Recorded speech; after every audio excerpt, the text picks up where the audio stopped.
Right. So, and then we were asked to give you some updates. The break is at 2:50. So, if I'm just talking, everyone just tell me break time in case I lose track. There are on-site volunteering opportunities for PyCon, swag bagging from 4 to 8 p.m. I think you just show up and put stuff in bags. They need help at the registration desk. And there's a web page, there's 2 web pages that have information about volunteering for PyCon. In case you want to write that down. Okay. And then we have the prerequisites. And then we go with the relational database review. So what I should do is get an idea of people's Python experience level using Python for less than a year. Okay, we're using Python between 1 and 3 years, between 3 and 5 years. Okay, over 5 years.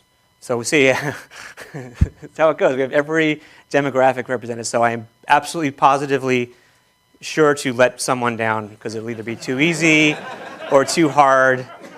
So assuming someone's going to blog how the talk was either too easy or too hard, if you like the talk, blog about that also. So there's a counterpoint to the guy who's going to complain that it was too easy or too hard. Are there any questions from the people that did the handout, like about some of the relational database stuff? Did I get anything wrong? Or, we're all good with what was in the handout. We covered tables and columns and data definition language, DDL, and inserts and updates and deletes. And then we're all pretty cool with the general idea and selects. Am I going too fast? Joins. Grouping, we're not really going to do grouping in this thing. Well, there's a little bit of grouping. It's not that critical for this tutorial. Overview of acid, atomicity, iso, and then there. Great. Okay, and also who has used SQLAlchemy before? Okay, who actually uses it for work and actually deals with it every day and wants to just learn more about its basic fundamentals? Who's absolutely no idea SQLAlchemy? Okay, who uses Django ORM? Maybe. Okay, all right. So it seems like most people here have used some kind of relational database abstraction layer, and okay. That'll help. So SQLAlchemy is the database toolkit for Python. That's our tagline. It was introduced in 2005, and it presents an end-to-end system for working with the Python DB API, and I'll show you what that is in a little bit, and relational databases and the SQL language. And the current release is 0.8.0, which I just put out this weekend. And we're very close to where I'm going to call it 1.0. I'm not totally sure yet, but I might just go from 0.8 and just kind of jump to 1.0 kind of quickly, because it really is kind of time to be 1.0. It's only been 7 years or whatever. So the goals of SQLAlchemy, it's to provide code helpers, tools, components, APIs, what have you, to assist with the database development at every level. Provides a consistent facade over the Python database API. Provides an industrial strength but optional object relational mapper, or ORM. And it can act as the foundation for any number of third-party or in-house tools. If you do a search on PyPy for SQLAlchemy, obviously there's dozens of packages that are built on top of SQLAlchemy to provide different kinds of relational patterns and fun things. We're going fast, actually. Okay. So philosophies of SQLAlchemy. The philosophy of SQLAlchemy is bring the usage of different databases and adapters, database DB APIs, to as consistent of an interface as possible. So basically, all the world of databases, we have MySQL and Postgres and SQLite and Oracle and Sybase and Microsoft SQL Server and Informix and DB2 and everything else. Every single one of them has completely different stuff going on. Like they all have the select star from table. Everyone's got that, but they are so different in so many ways. And SQLAlchemy is still going to expose those distinct features and behaviors, but it's going to try to find this middle ground between where we can kind of have some consistency between these platforms, but at the same time not lose the ability to take advantage of what each platform offers, which is a tricky thing. Because usually, historically, database abstraction and ORMs, when you do that, a kind of an old-fashioned approach is to kind of distill each database backend down to its, the lowest common denominator of all those backends. So if they all can do a select, then that's all that your thing can do. And if Postgres has, window functions, but SQLite doesn't, well, your ORM won't have window functions. Things like that. So SQLAlchemy is trying.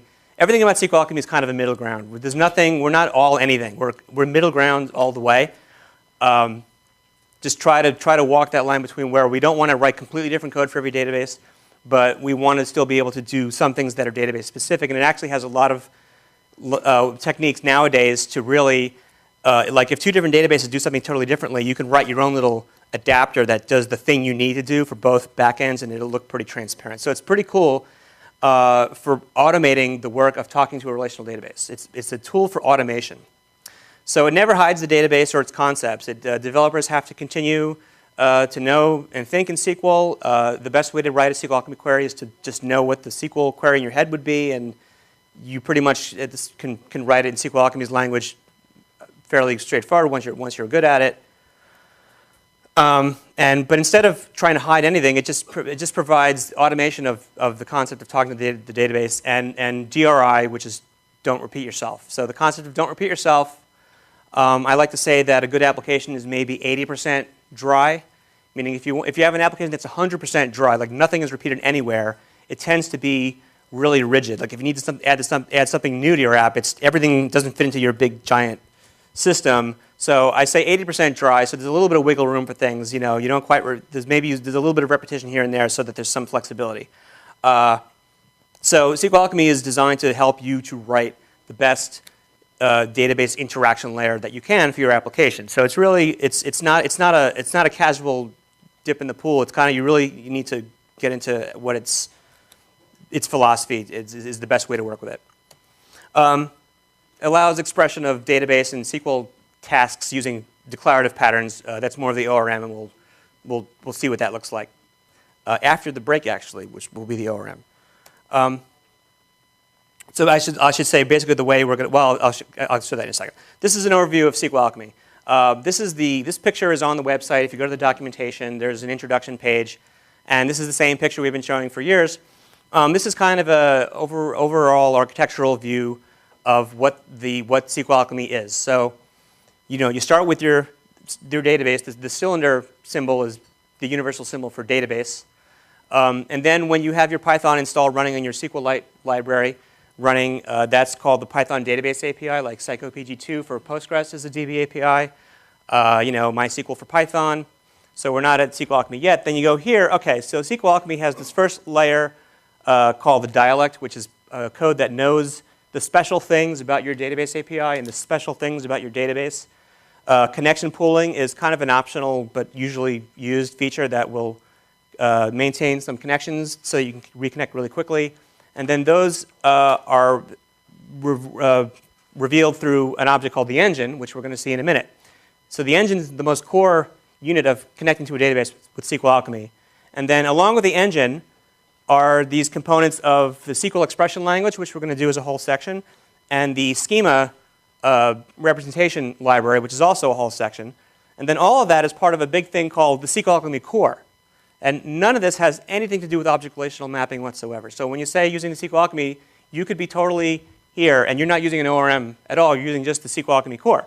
And that's what a lot of people use. If you go to Reddit, Reddit uses their really super custom thing built on core.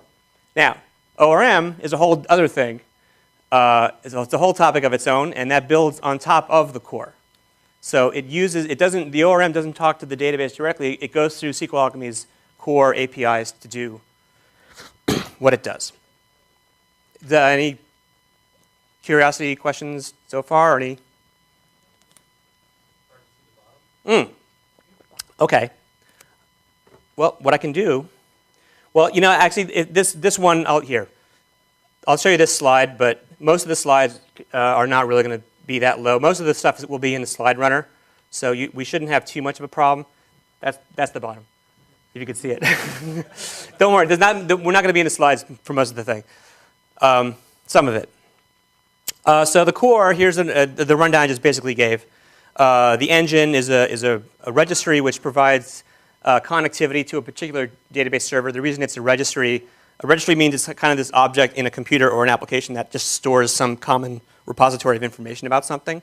In this case, the engine stores information about the database that it's just connected to. The dialect is kind of this thing you don't see directly usually. It's within the engine. It interprets generic SQL and database commands in terms of a specific database API and the database backend, so it knows how to produce a query that MySQL will like versus a query that Oracle will like. Connection pool holds the connection of database connections in memory for fast reuse. And there was recently a big flame war on Hacker News about PG Bouncer and how connection pools are terrible. But I still think they're fairly handy for general use. The SQL expression language allows SQL statements to be written using Python expressions, and we'll see a lot of that. And then the schema and type system uses Python objects to represent tables, columns, and data types. So that's what's in the core. And the ORM, what's the job of the ORM? The ORM allows construction of Python objects which can be mapped to relational database tables. We'll see a lot of that.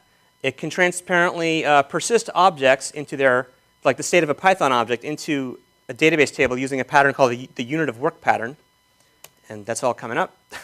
It provides a query system which loads objects and attributes using SQL generated from those mappings. And it builds on top of the core. So all the SQL that the ORM generates is generated via the core. And this diagram I actually got from someone else. This is plagiarism. A guy that ran a tutorial for PyOhio had this idea that SQLAlchemy is like an onion. And I thought that was a great idea. Because it really is like this, that you start, and the way when I wrote SQLAlchemy, I started this way. First I wrote this engine thing that knew how to emit SQL with the Python database API in a way that I liked.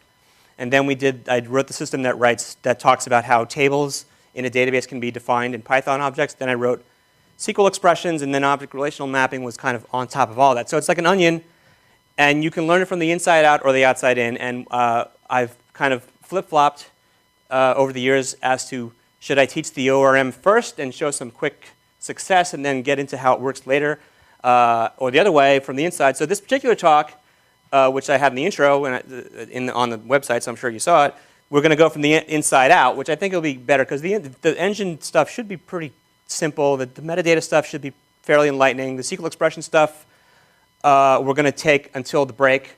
And then no matter how far or not far we get by the break, after the break we'll do all object relational mapping after the break. Because really, when you use SQLAlchemy, we're normally using the ORM all the time, but we know about these other things. We know about these other concepts at the same time. The most confused users that I get on the mailing list are those who know the ORM, they know what it's doing, but they have no idea what an engine is.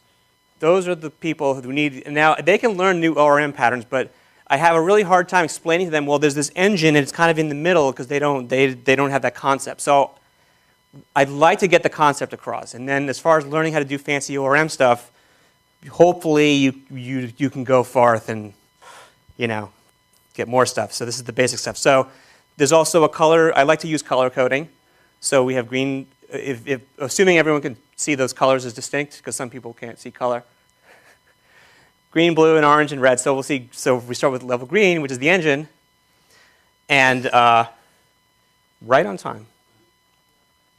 So, okay, so with the engine, we start with what the engine, the job of the engine is to deal with this thing called the Python database API. And that is a Python PEP. You guys know what a PEP is, a Python enhancement proposal. So basically everything that Python does, anytime they want to add a new feature, they make this thing called a PEP. And there's a whole website of all the PEPs. And basically all the features come out as all the APIs, and the WSGI API and the style guide are all PEPs. So PEP 249 is the Python database API. And it's the de facto system for providing Python database interfaces. There are a few packages for talking to database that don't use the DB API, but they are few and far between.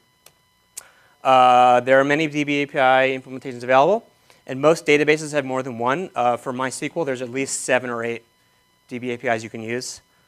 And then the features and the performance and the stability and the quirks and maintenance and everything varies wildly. DB APIs for as good a job as PEP 249 attempts to do to define consistent behavior, it has a lot of like, this is suggested, and it's suggested that APIs do this, and most APIs will want, it doesn't say, you shall do this, you shall do that. It's kind of like, yeah, you can do this, it's probably a good idea to do this. So what happens is all the DB APIs all have their own little quirky things. There are, most annoyingly, 6 different formats for using bound parameters, which is really annoying because you only need 2.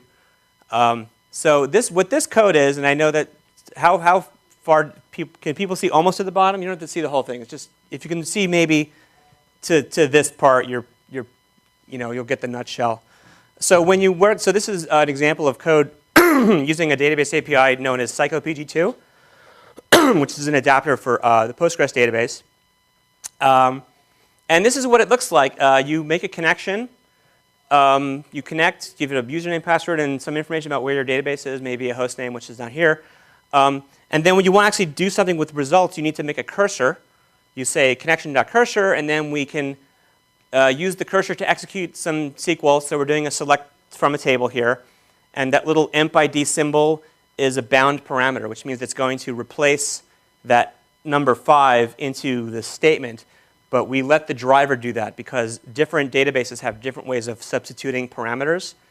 And a lot of you have probably heard about something called SQL injection attacks, which is when you see this a lot in like PHP applications where they'll write a SQL statement where it's like you're logging into a website and it'll be like select star from user table where password equals, and it'll be like quotes and a string concatenation. And then someone will go onto the website and type a bunch of SQL in the password box with some semicolons so that they will inject a whole new statement into the statement and then delete the guy's user table, something like that. So that's SQL, and there's a lot of websites being hacked, and it's always through this program called WordPress. So, because they don't have a consistent pattern. So we want to use this bound parameter thing, and it really is this whole, I feel like it's a whole subject because people always don't seem to know it fully. Postgres actually is going to substitute that number 5 into the string and make sure it's properly quoted, and then it'll send it to the database. But if you talk to a database like Oracle and use a database API called CX Oracle, it actually never does the interpolation at all in Python. It all gets sent back to the server, and the Oracle server actually deals with the separate parameters. So you can't assume you know where that number 5 is going to go. So we keep it separate, and it's not just about string formatting. It's also about interpreting different data types like dates or Booleans or large decimal values in the way that the backend wants. So when we talk to a relational database, we want to, as much as is humanly possible, to substitute all literal values, numbers, names, dates, any kind of nouns that represent data in the database. Not the structure of the statement, not the names of columns, not the names of tables, but the data that might be inside of a column or in an expression. We always want to have that escaped out. So when we use SQLAlchemy, it's going to make it actually kind of difficult to not do that. One of the big things SQLAlchemy will give you is you almost never have to worry about making sure literals are bound parameters. Checking my time, good. So the DB API I thought was a little bit verbose that first you connect, but you can't just execute from the connection. You have to make a cursor. And then the cursor represents where you get the results from. And that is the traditional database approach. I thought it was a little bit verbose. So the engine's going to try to make this a little less verbose. So important facts about the database API is that when we just saw that connection just now, this is the one area that the DB API PEP 249 is fairly strict, is that the connection must be in a transaction. So if you connect to a database with DB API and you start running insert, update, delete statements, by definition, they will not be committed to the database until you call the commit method on the connection. And that is basically the opposite of what we call auto-commit. It's basically not auto-commit. It's always the pending thing. The only exception to that is if you're using MySQL with the MyISAM database engine, which doesn't have transactions.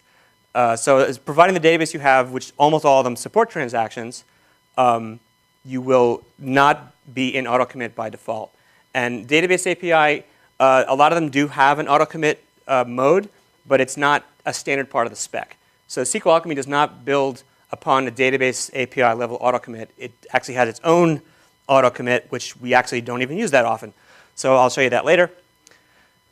So as I just went through, the DB API encourages bound parameters via the execute and execute many methods, but it has 6 different actual string formats for that string I showed you. There's other formats that we'll have to deal with before we actually use SQLAlchemy.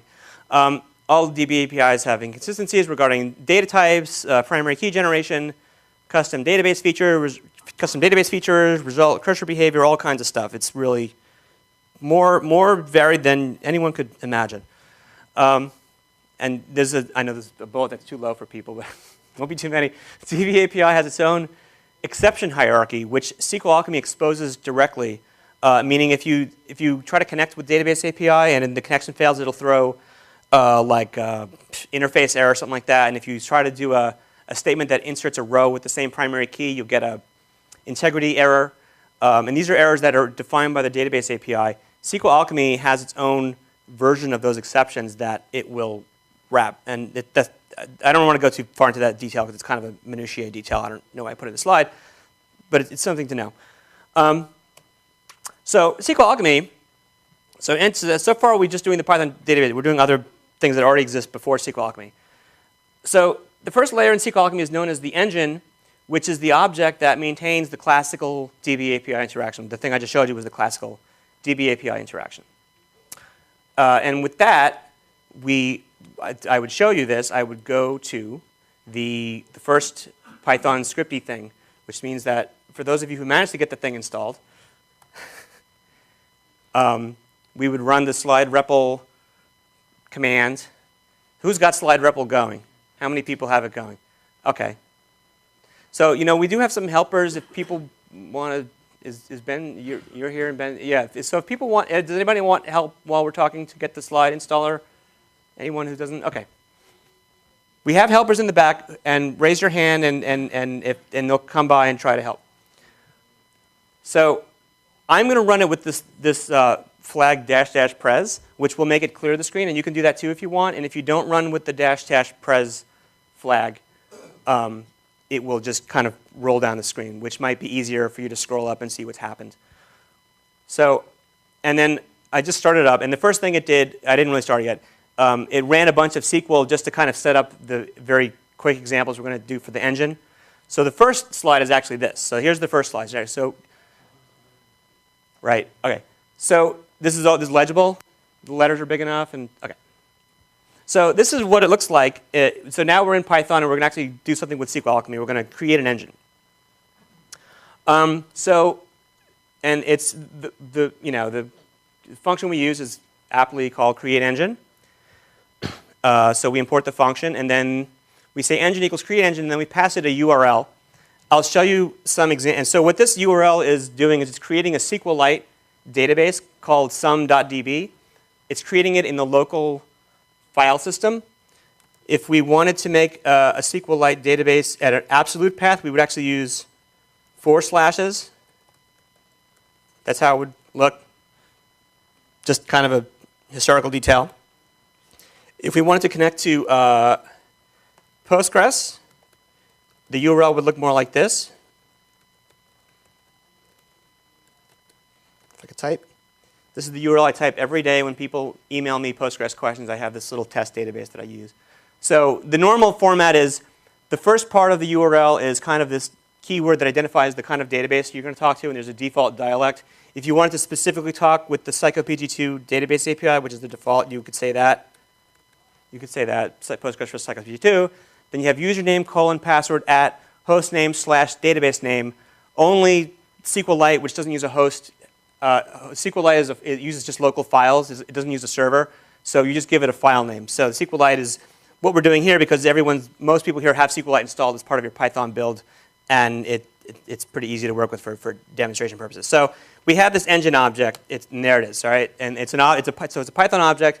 It hasn't actually connected to the database. All it knows is this URL we've given it, and it won't do anything until we tell it to run some SQL or to connect. And then it'll suddenly be like, oh, I got to go to this URL somewhere. I got to figure out what I'm going to do. So the next slide should show that.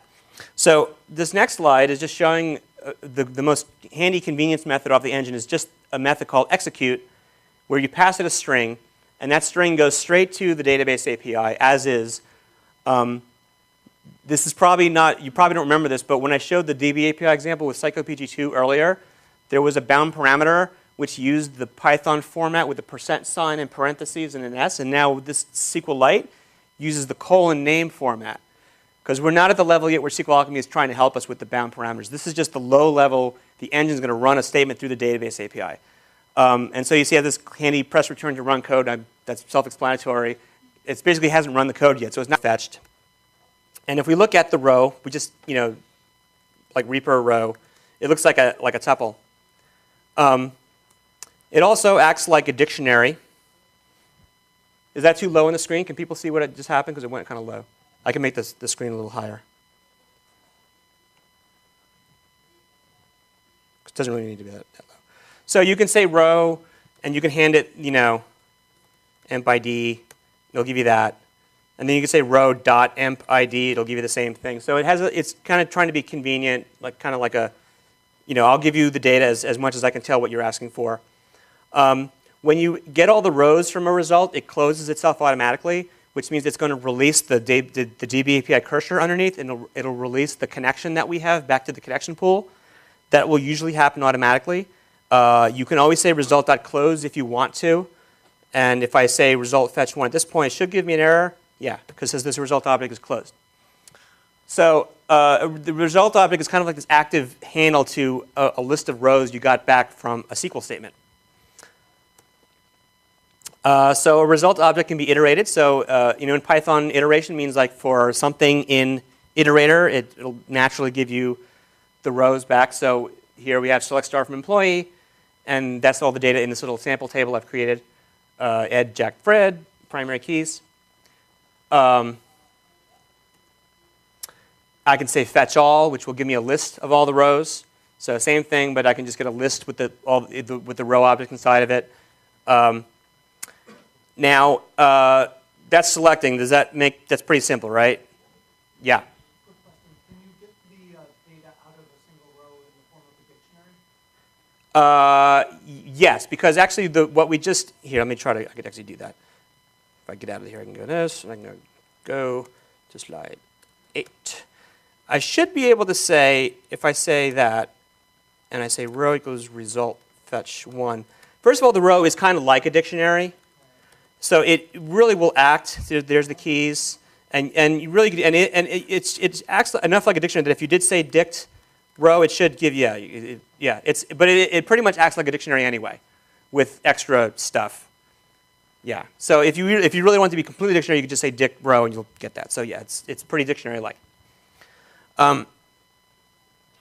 So that's selecting, and this is at the engine level, which in reality, we normally don't really use SQLAlchemy at this level too often, except we're just testing something.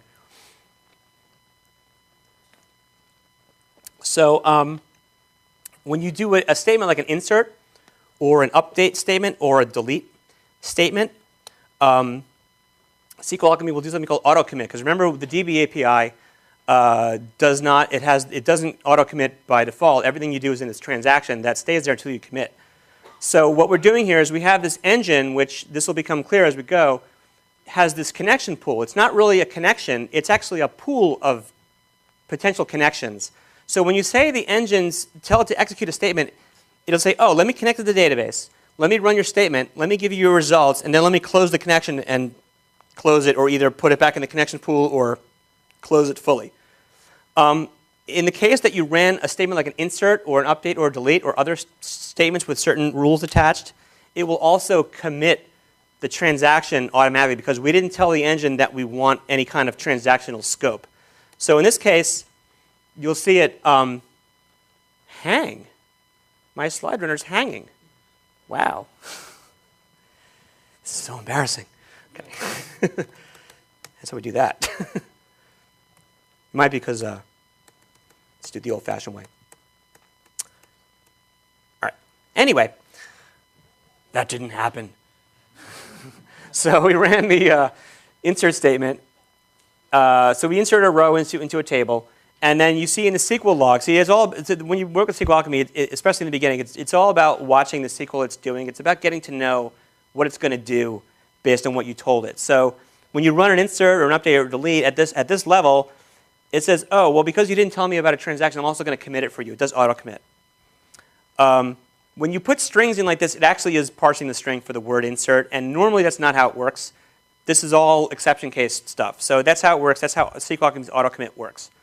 And then you get a result back, which actually is the same kind of result you get from a select, except this result doesn't have any rows in it. It's actually closed already. I can't show it to you because we just lost it there, but it's closed. So it auto closes from an insert. Insert is auto commit, updates auto commit, deletes auto commit. If I want to do more than one thing with a certain connection, like because I remember the engine is going to connect to the database, do some stuff, and then close the connection, which might be in a pool or it might not be. If you want to actually connect and have this connection that represents this one connection and do 10 things on it, you can say connection equals engine.connect, and that will give you this connection object that you can actually do the same methods on, like execute. Con is a connection object. It's now closed, so I can't run things on it, but it just represents explicitly checking out a connection from the pool or making a new connection. You can do stuff on it, and then when you close it, it's more like a traditional connect and close pattern, which sometimes is more appropriate at this level. And then one more level up from that is if you actually want to run a transaction, I mean, you want to do several statements within a begin and a commit that you can roll back all at once. You can do that too with the connection. So and the reason we need to have the connection when we do the transaction in the normal case is that the transaction is something that happens on one connection at a time. You can't, if you connect it to the database 3 times, you normally, it's this two-phase commit, but let's just not without that. If you have 3 connections, you can't have one transaction that's on all 3 connections under normal circumstances unless you're using some more advanced features. Typically, a transaction is something that is only in the scope of a single connection to the database, and then you and really, when you connect to a database, that's often called a database session. And then within the session, you can have multiple transactions, but only one at a time. So what we're doing here is we're pulling a connection from the database, from the engine, saying to the connection, hey, can you begin a transaction for us? Sure. We get this object back called the transaction. Then we can run a few statements that do something. And then we say transaction.commit to commit the transaction. If we didn't want to commit, we could say transaction.rollback. And then to be all finished with it, we say connection.close. So you'll get those 2 statements within a begin and commit pair. And then a more shorthand version, which I'm sure you'll all appreciate, is to use a context manager. So this is so we start with the engine. We say with engine.begin as connection. And then it'll run those statements on the connection for us. And it'll all do it within a transaction and close the connection and do it all really nicely. So that is the last part of the engine chapter, and then we have a short exercise, which is pretty much to just type what we just did. But does everyone, yeah. If you're using the with statement there, Yep. is there a way to roll back? You would throw an exception. Because the with statement is basically meant like you're expecting it to succeed. If an exception is thrown, it rolls it back. Yeah. So the first exercise, now this is where if you have the slide runner going, it's handy because you can just type it in your little slide runner. Now in past tutorials, I don't know if I've done too many exercises, so I've got to learn the etiquette of exercises. So I guess I would give you like a minute because it's not too hard, and then I'll start typing it. Does that work for people? Are people doing the exercise already? Or basically, that table is already in the database. Insert a row, and then select all the rows back. So I see, okay, people are typing. That's good. That's good.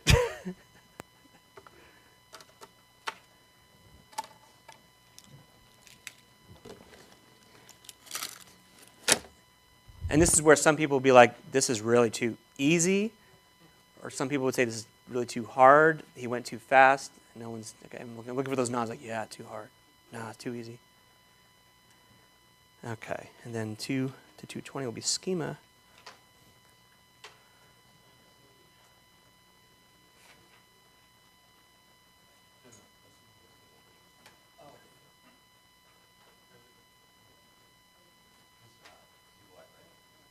Yeah, SQLite.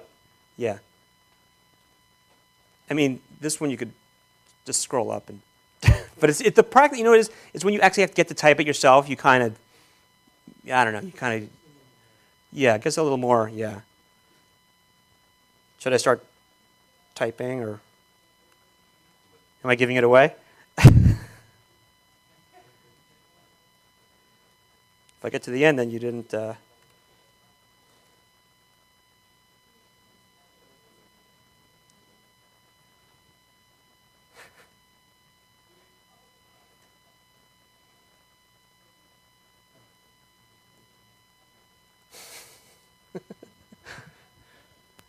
right. Any success yet? One? You got a trace back? That's good.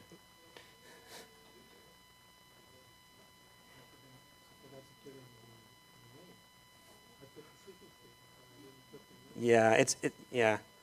Now another if somebody wants to use you can also if it might be hard to type into the REPL. If you want to use a text editor and run the script, you could do that too. I mean, I figured it's easier for people to just go in the thing and hey. So if the database doesn't exist, like you say, it doesn't connect right away when you start the engine. Mm-hmm.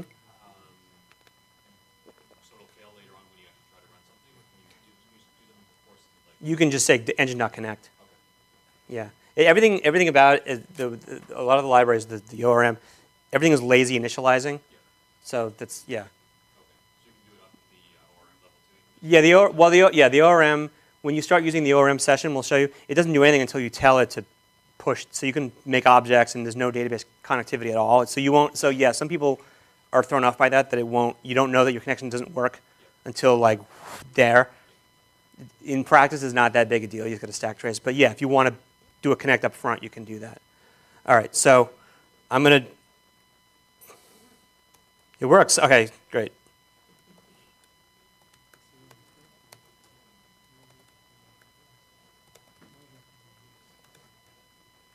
So if you said this, you get your Dilbert. Did people get the select happening yet, or?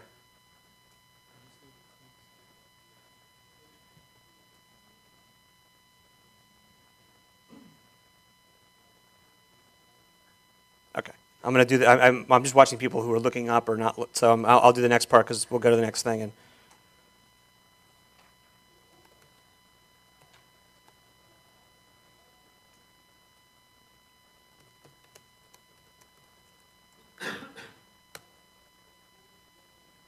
Result fetch. There you go. Here's your table. Was this hard or easy, or was it just hard to type it on the REPL, or any instant feedback for no complaints? This is the easiest exercise that we have. So that yeah.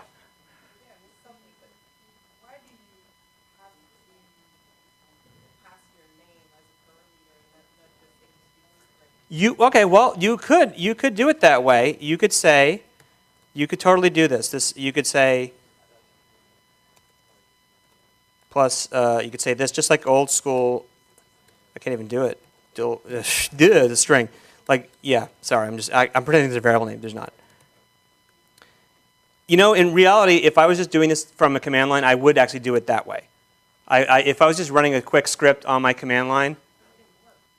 Yeah, it works. It's fine. It's actually totally fine. But using the bound parameter is like a best practice. When we use SQLAlchemy normally, and everything else we'll see in the tutorial, we'll generally be using those bound parameters, but it'll be automatic. You won't have to worry about it.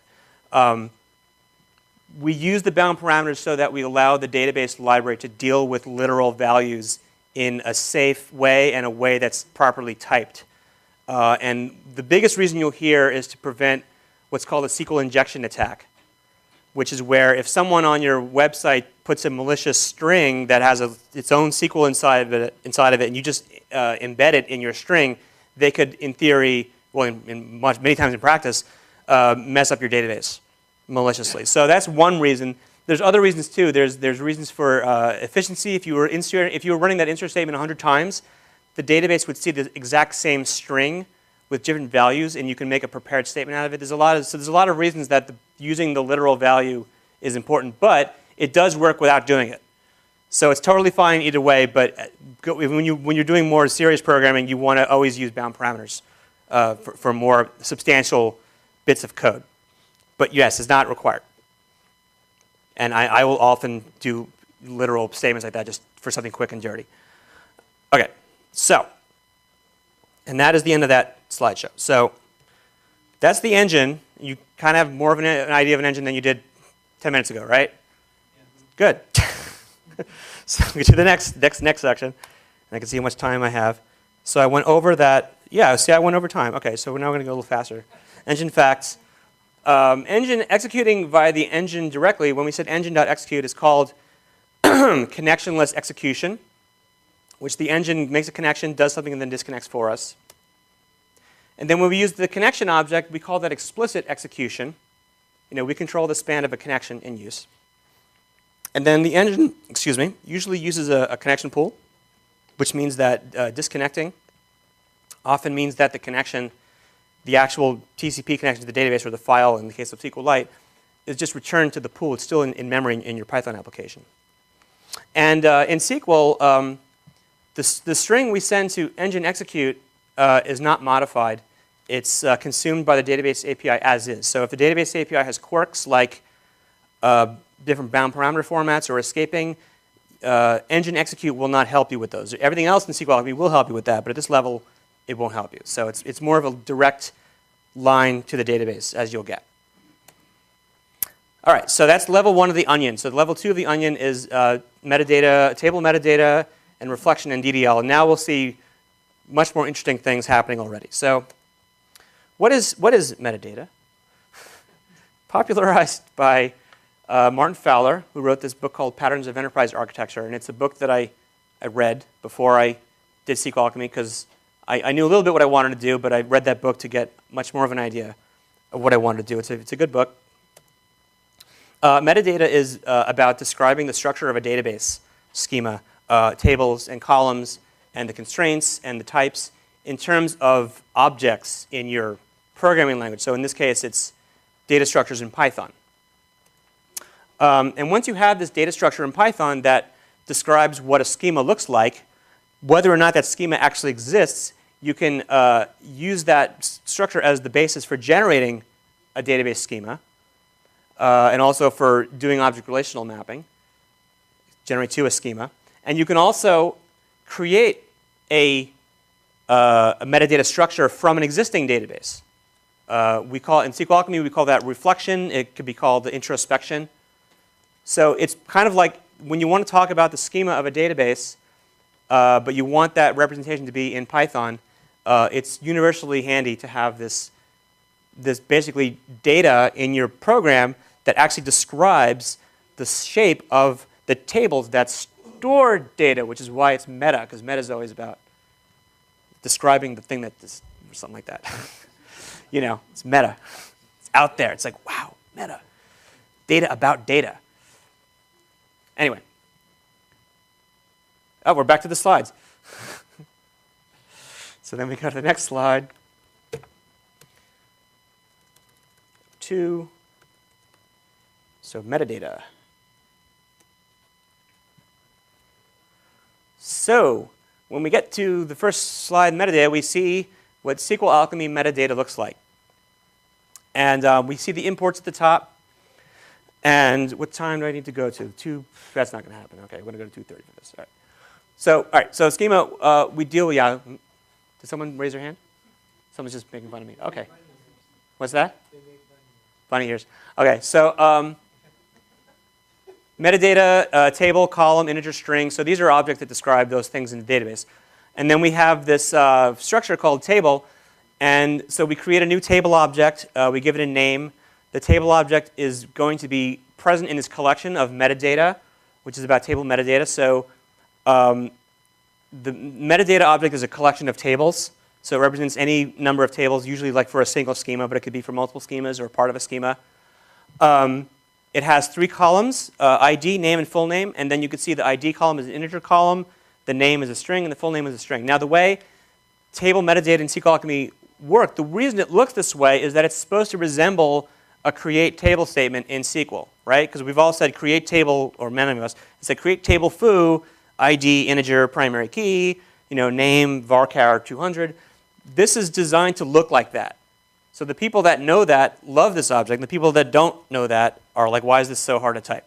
So yeah, it's designed to look like the same way that you do DDL in a database. That's why it looks that way. So this user table object describes a table in a hypothetical database. And it has all kinds of attributes, like the name we just gave it. .name is user. It has an attribute called .c, or .columns, which is kind of like an associative array of all the columns of the table. Now I say associative array because it's like a Python dictionary, but it's not exactly. So I just say associative array because it's not exactly the same.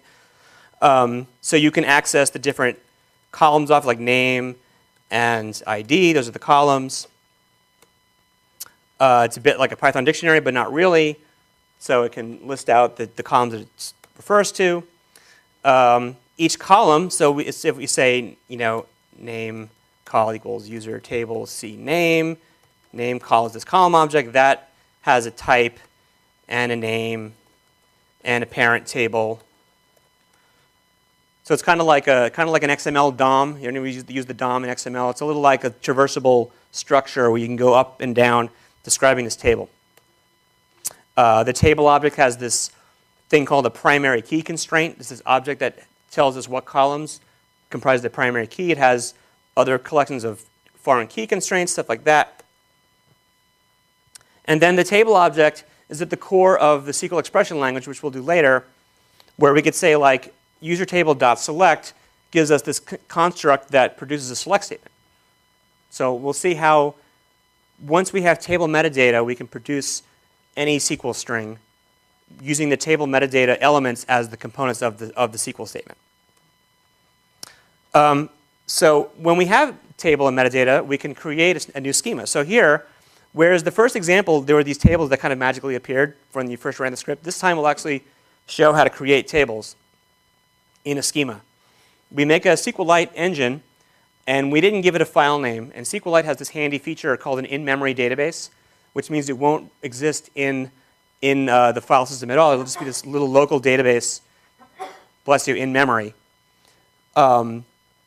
And then when we say we have the engine, then we say to the metadata object, create all, which means create all the tables that don't exist yet. So we hand metadata to create all. It will then run. First, it'll ask the database, hey, do you have a table called user? And SQLite will say, nope, don't know that table. And then it'll say, OK, create table user with integer primary key and varchar name and full name columns. And notice we had said that user has an integer primary key and it has a string for name. String usually becomes a varchar when you create a table in the database. And then it ran a commit, which is because some databases need you to commit that transaction when you create a table. SQLite's not one of them, but it does it anyway because it's harmless. So that's our user table, which now exists in the SQLite database, matching the table object we have in our Python program. So we have this nice synchronization between the two sides. If we make a fancy table, the point of this table is to show how you can have different data types. So if we want the varchar to be 50 characters wide, you say string 50. We have date time. We have like a numeric where you can give it the scale and precision. If you're working in finance, you'll want to use that type. We have an enumerated type, which will create a constraint. And you'll see all these fancy types here. This is just for illustration. Fancy table with varchar 50. And it has a nice, the type is an enumerated type, so it has a check constraint. So if you put any string other than A, B, or C into the type column, it'll throw an error from the database. That's a data constraint. So this is just showing the type system. You can pass either the class of the type, or if you want to send it arguments, you can instantiate it. And you have this syntax that looks a lot like SQL DDL. It's kind of what it's still trying to look a lot like DDL. So far, so good? Okay. So table metadata also allows for constraints and indexes. So in the way the next 3 seconds of this talk will go, we'll start with one table, then we'll always add a second table, which refers to the first table. That's kind of how it always builds itself. So we had a table called user. Now we'll make a table called address, which has a foreign key column referring to the user column. So we do that. We use the same table structure, except when we make the user ID column, we give it another directive called foreign key. And the argument to foreign key is usually a string with the name of the table and then the dot and then the name of the column that the foreign key refers to. It can also be the actual user.c.id object. If you wanted to do that, you could pass that directly. But it's usually easier to send the string because you can actually make either table first and one refers to the other with the string, but you can make the address table before the user table. It's just when you actually say to create the tables, they both are present in the metadata. So we can actually say to the address table directly, hey, why don't you create yourself? And so you'll get the address table. And it'll have similar kinds of stuff. It'll have foreign key. User ID refers to the ID column of user. Foreign keys, we're OK, right? All right, good. Now that's the foreign key directive is very common, and it's basically a shortcut to creating a single column foreign key. If your table had a multiple column primary key, which we call a composite primary key for everyone that read the handout, you need a composite foreign key. So that looks like this. So if you had a composite primary key, meaning a primary key that has more than one column in it, and you wanted another table to refer to it, you would use a composite foreign key. So instead of saying foreign key on the column, you have to make a full-blown foreign key constraint object, which has two arguments. It has other arguments too. You can give it a name if you want. The first argument is the list of column names in the local table, and the second argument is the list of columns in the remote table. And for those of you who have done constraints with regular DDL, this is again how database DDL usually looks. It says if you have a constraint that's for multiple columns, you'll have at the bottom of the columns, it'll have, foreign key, blah, references, foobar, bat, So this again is designed to mimic the way the DDL looks. So if we create these tables, you'll get that there's the second. So here's the first table up there with the composite primary key, and then you go down, and then you have the single column primary key, and then a composite foreign key, so that every row in published with story ID and version ID, those two columns need to match exactly to a story ID, version ID up in the story table. Right? Pretty straightforward. All right, good. And you see, we're using the engine too. Remember the engine? We're using it. We just have to worry that all those that we showed you those details in the beginning that were important, but the engine is very useful to us in this. We don't have to really deal with it directly kind of way most of the time. So we have the next exercise, and that actually enables us to catch up almost. Good. So this is to write a table construct corresponding to this create table statement. So this is another table called network, which will also have a single column foreign key referring to the user table. And then we will emit create all, which will emit the create table statement for this table, and it will skip those that already exist. And actually, I'm going to do this exercise too because I remember there's actually several more slides here before we get to the next thing. So we actually are not ahead of time. So I will type it too. So if you're doing it, just look down and type and don't watch me type.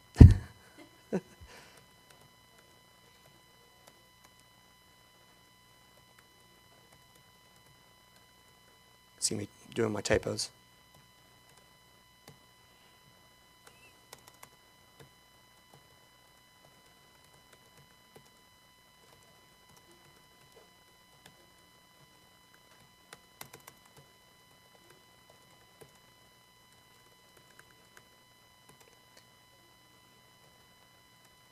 Right, nullable equals false. Sorry, I didn't show you that.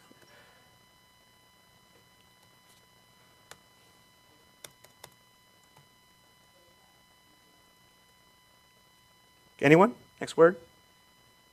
Great. If you're watching me type. Okay. There you go. Date. Feel free to call out.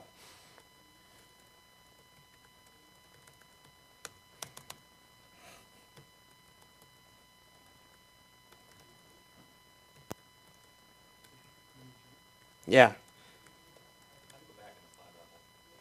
How do you go back? Yeah. Scroll up. Yeah, it's not because it's executing the code, so it's going to get all screwed up if you try to. There's ways to make it re-execute previous slides, but it'll mess up its, yeah. Scroll up. Yeah, user, right. That's the last column, right? Yeah. What did I do wrong? Parentheses. There's my columns.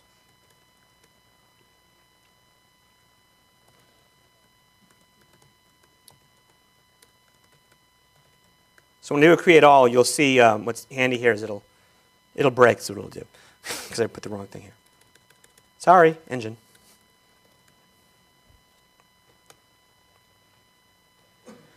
So it'll actually run through all the other tables in the metadata, because I just said create all. So it's going to check if all the other tables were already there, and they already were, except for network, which gave it false. So then it created the network table, and that's the network table. So now we have all these tables in our database. I want to kind of move, because at 250 is the break, which means we have to do SQL expressions until 250. So let me just go more quickly. Just the concept of reflection means that we're going to create a table object but not give it any columns, or maybe some. And then we're going to tell it, hey, can you please go to the database and load the columns for this table as it exists in the database, and then give them back to us. It's called reflection. So we say, we make a new metadata object, because the one we have already has the user table inside of it. So we make a new metadata object, and we say, hey, here's a new table to you, metadata 2, called user. Auto load is true, and please use this engine to auto load the data. So when we do that, you'll see the pragma statements again. This is how SQLite gives you information about a database. For other databases, you'll see, select from information schema, stuff like that. You get information about the user table. It gets the foreign key list and the list of indexes. So now we have this user reflected table, which has all the stuff that it loaded from the database. So that's called reflection. So if you have an existing database, like a WordPress database that you're moving, which I'd recommend, you could reflect the WordPress database without having to type out all the schema. It'll just pull it in for you. And I've actually done that with old PHP stuff. I've just used reflection to pull in the whole schema of like CMSs and shopping carts and stuff. So use reflect as columns. And then another way that you can look at what's inside of a database more specifically is this object called the inspector. And the inspect function is actually new in SQLAlchemy 8. The inspector is not, but this function is. Inspect is kind of this general use function that gives you the official information about something. And different objects in SQLAlchemy have a different inspect object. And in the case of the engine, it's actually this object called the inspector. SQLAlchemy.engine.reflection.inspector object. And this will give us, instead of giving us whole table objects, which it can do that too, it will give us more specific information like the names of all the tables in the database. And you can see we're doing some more deep SQLite calls. So there's the names of all the tables. If you give it a table, you can get you can get information about all the columns. And these are not column objects, these are dictionaries. So this is like raw information about all the columns in the address table, which one's the primary key. And this is really handy because this is agnostic of data. You can run this on MySQL or whatever, yeah. So it does all that, like the $$ or whatever. Whatever has to happen, it'll do it. Yeah, I mean, it's an always in progress system because everyone's constantly coming with new curveballs. It could do better we don't yet reflect check constraints and triggers yet. We don't do all those, but there's room for all that to be added in as people add more stuff. But yeah, it does SQL Server and all the, yeah. There's a lot of stuff. It'll give you the basic details of a table for any database. You can get the foreign keys, so you get the preferred table and all that stuff for the address table. So it's pretty cool, and that's what the table, the auto load feature actually uses this stuff behind the scenes to produce the table object. So these are, let me see what the time, because I have to look, 2:20. So we're 10 minutes behind. So I'll show you this one because it's, the SQL expressions are more interesting. So we'll get to that in a second. So network. We're going to reflect the network table. Network reflected equals table network. Give it the metadata 2. Auto load equals true. Auto load width equals the engine, and we should get it. And then network reflected has all the stuff. And then the other one was using the inspector, print a list of all the table names that include a column called story ID. So this was a more tricky, this actually requires writing code for real. So I'll show you that because we're behind a little bit. For tname in inspector get table names. I'm probably going to get this wrong too. For column in inspector get columns tname if column name equals story ID.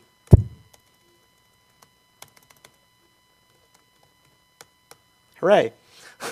So what we did there was I iterated through all the table names. For each table name I called, give me all the columns, this column dictionary. And then for each column dictionary I looked in the name of the dictionary to see if it's called story ID. And if it is, then that table is a good one. We want to print out the table name. So in between the SQL, you can see the name published and stored, the two tables. And that exercise because we're falling behind. I just want to blow through a few of them. There's plenty more exercise to do. All right. The slideshow is over. Okay, great. So then we'll go back to this. And then we'll see. I think that's the end of metadata. Some basic types. So some extra information about metadata. Here are types. The integer type. For int, string does varchar. Unicode is kind of a variant of string. It will do what the database wants to do to store non-ASCII data, like if you have UTF-8 encoded data, whatever syntax the database wants for Unicode. Boolean will generate the Boolean type, but if you're on MySQL, it'll generate like a tiny int. Things like, so it's kind of agnostic of whether the Boolean type exists on your database. Datetime, datetime or timestamp. And deals with Python datetime objects as input and output. Floating point values with the big .0000099, that whole thing happens with floating point. Numeric is precision, and you'll get back actual Python decimal objects using numeric. Those are some basic types. There's many more. The create and drop that I showed you, the variants are create all, table.create. So metadata create all, table.create, metadata.drop all to drop all the tables, and table.drop. So those are your four variants of creating and dropping. And what's also cool about metadata create all and drop all is that if you have a lot of tables that are dependent on each other by foreign keys, it will sort them in the correct order and drop the correct tables first. Yeah. A better way to do that is actually to drop all the constraints first. But not every database supports that. But there actually is also a recipe on the wiki to just drop all the constraints. If you have a database where you have circular constraints between tables, there's a way to do that too. But by default, it just figures out which table is dependent on which and drops the dependent tables first. And then create all works the opposite way. It'll create the user table first and the address table. So that's handy. And that's metadata. So that's the metadata. So we general idea of metadata, we've learned something new about metadata, right? Table metadata, okay. So now we're going to get into really, we're going to head up to, the break is in 20 minutes, right? Okay, and then we're going to plow through as much SQL expressions as we can in 20 minutes. And then after that, we'll have the ORM, and it'll be like a whole new world. All right, so SQL expressions builds upon the table metadata, like the onion, in order to compose SQL statements in Python. We'll build Python objects that represent individual SQL strings, statements, that we can send to the database. And the SQL objects are composed of other objects that each represent some unit of SQL, like a comparison of two objects, or a select statement, or a conjunction, such as and or. And then when we work with these objects in Python, they're converted to strings when we send them to the execute method of an engine or a connection. So it's a Python object all the time, unless you execute it. Then execute says, oh, I'll take this guy and make it into a string for you and send that string out to the DB API. And that's how we usually are sending strings to the database API, is using SQL expression constructs, either directly or through the ORM. And you can also print them. You'll see that in a second. So we go to the third slide REPL thing.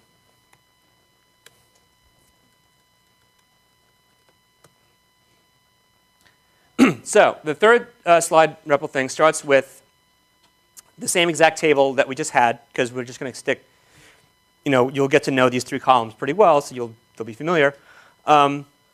User table, ID, username, full name. Great. So there's your table. Create the table with SQLite, just like we did before. This is review. There's the table.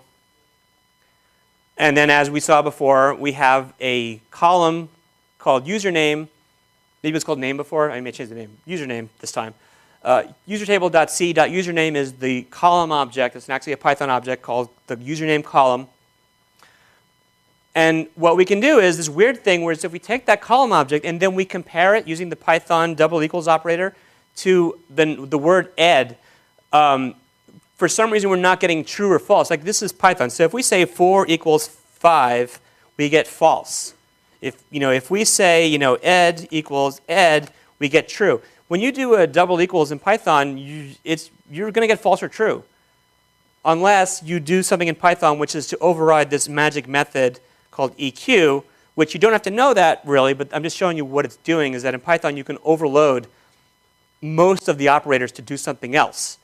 So when the whole secret, the SQLAlchemy is that the column objects and many other objects overload the Python operator callables, equals and not equals and greater than and less than, to produce a new kind of object that is specific to SQLAlchemy's system, which in itself is another column expression. So if I say x equals, and then it's basically this expression here, right? So x is now this weird binary expression object. I can just say x equals Jack, and that'll give me another binary expression object. So it's kind of building these like Legos, connected together using operators.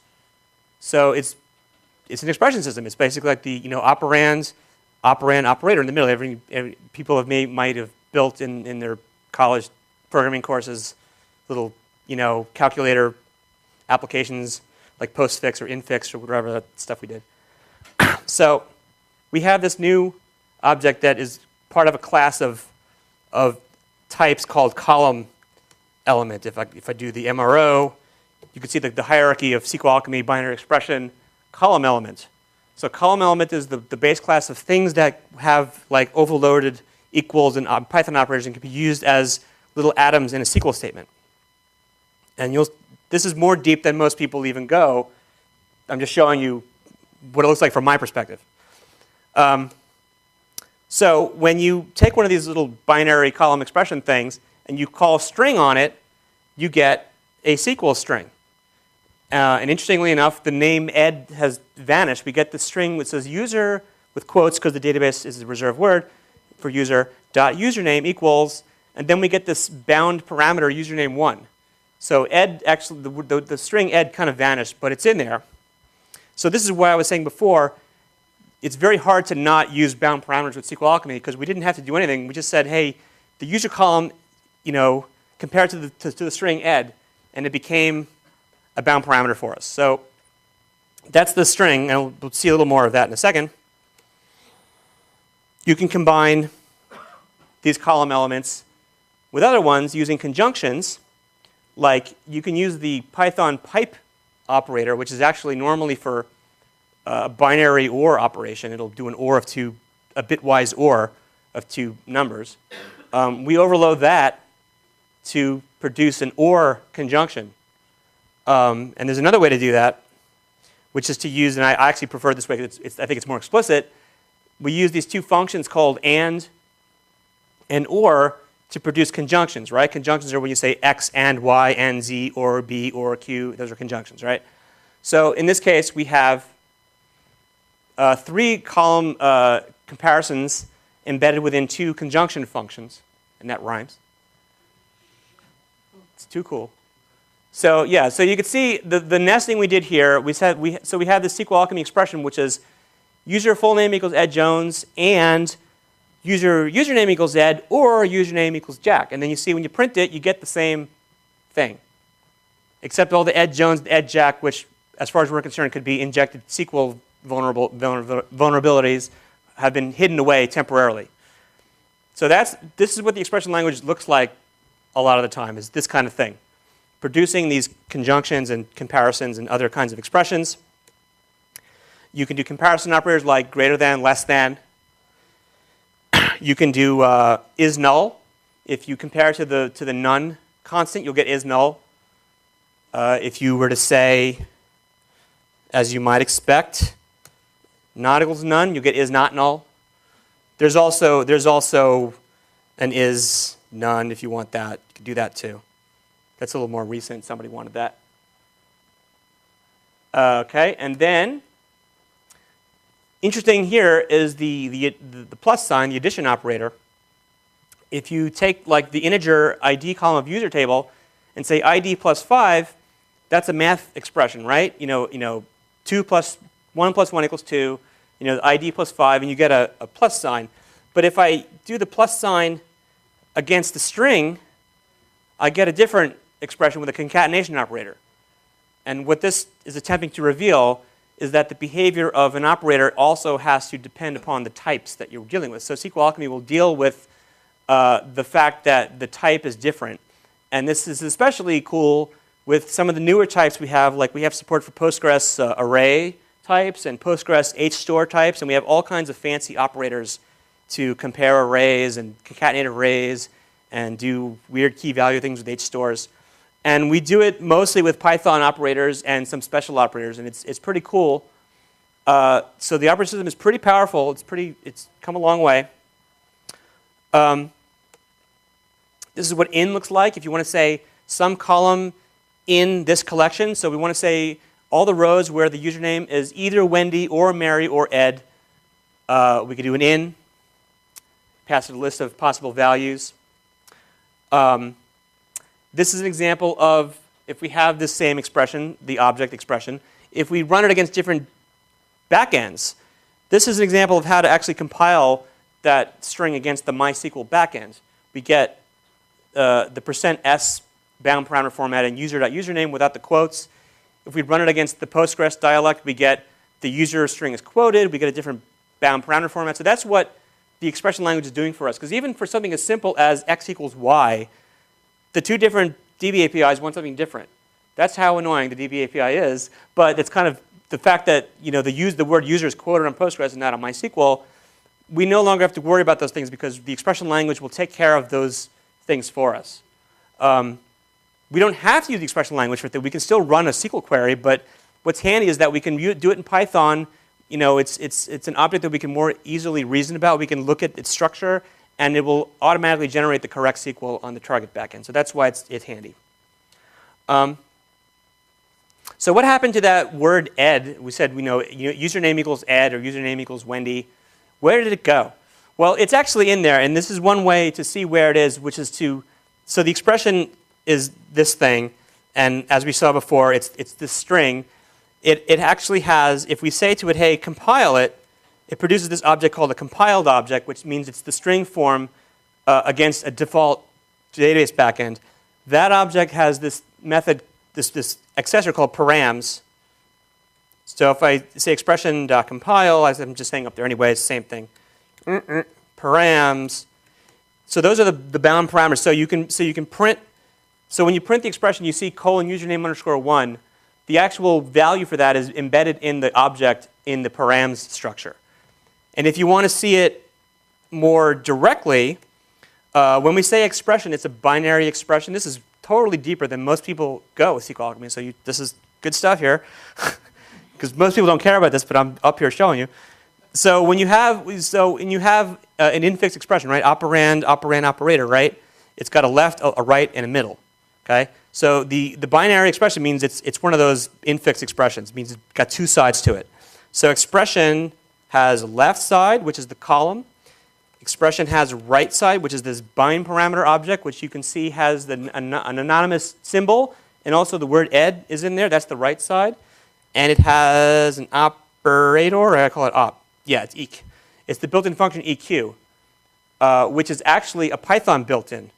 Python has these, if I say import operator, Operator is a built-in Python module which has little functions like EQ and not equal to and like that, LT. And these are actually the primitives of Python's expression. So if I say EQ 1, 2, it'll screw me up because I didn't do it right.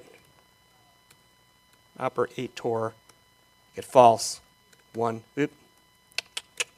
Okay, so we use those Python functions as representative of the fact that this binary expression is using the equals operator. So this is deeper than you need to know. I'm just, riffing.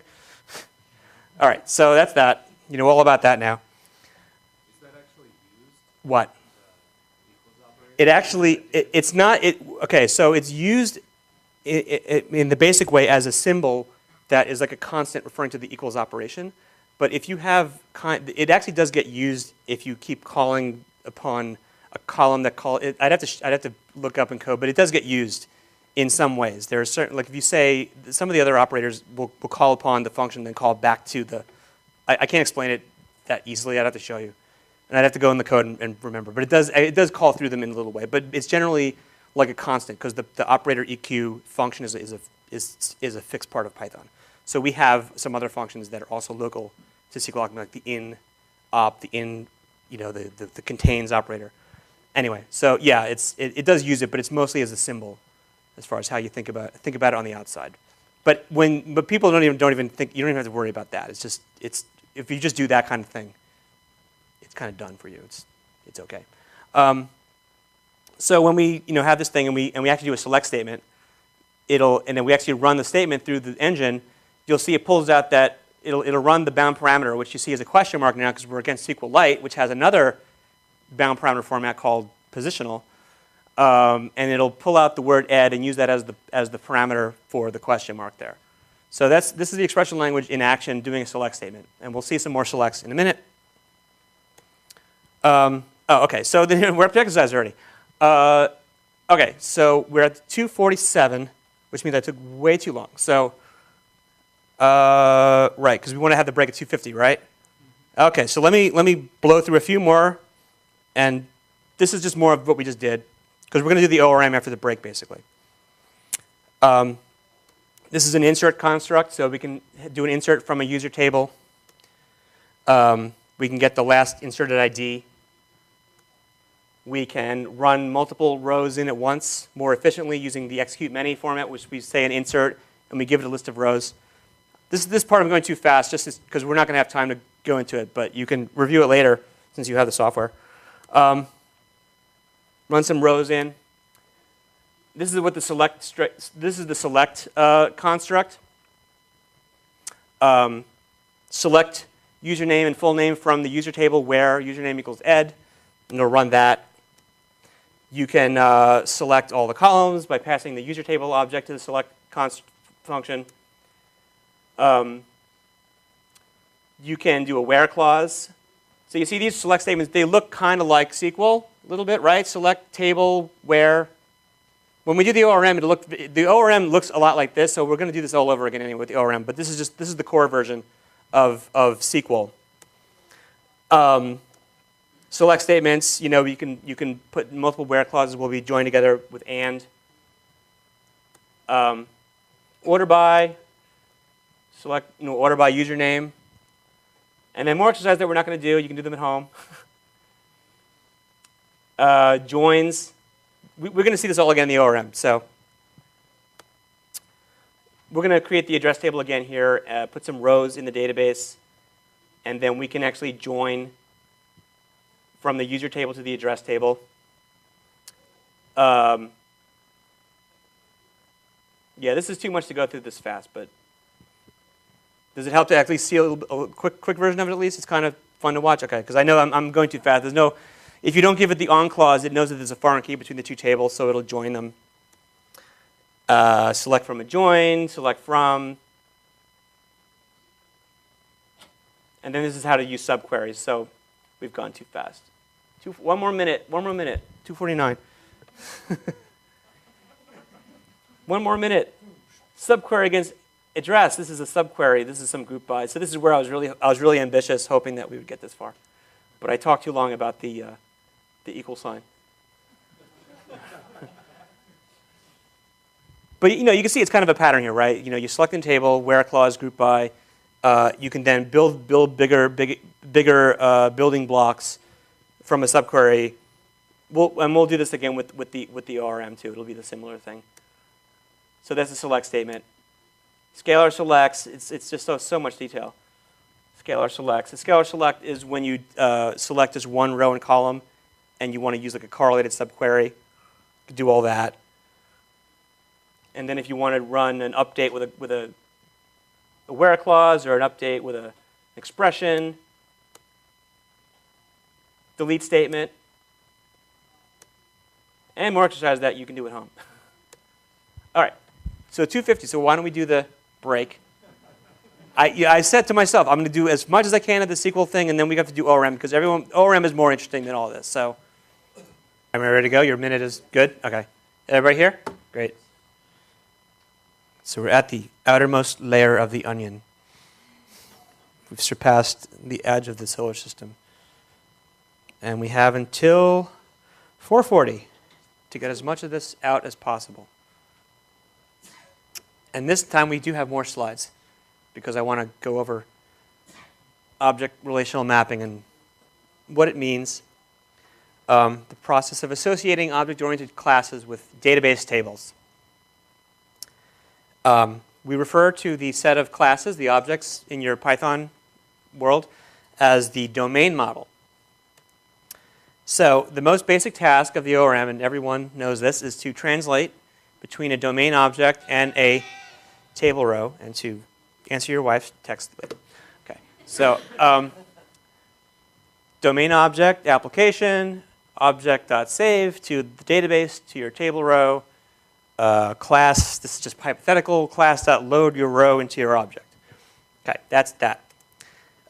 Some ORMs can represent arbitrary rows, which means that the row is not in a table. It might be a row from a select of a lot of rows, and you want to get rows from the select statement and then make those into objects. You can do that too.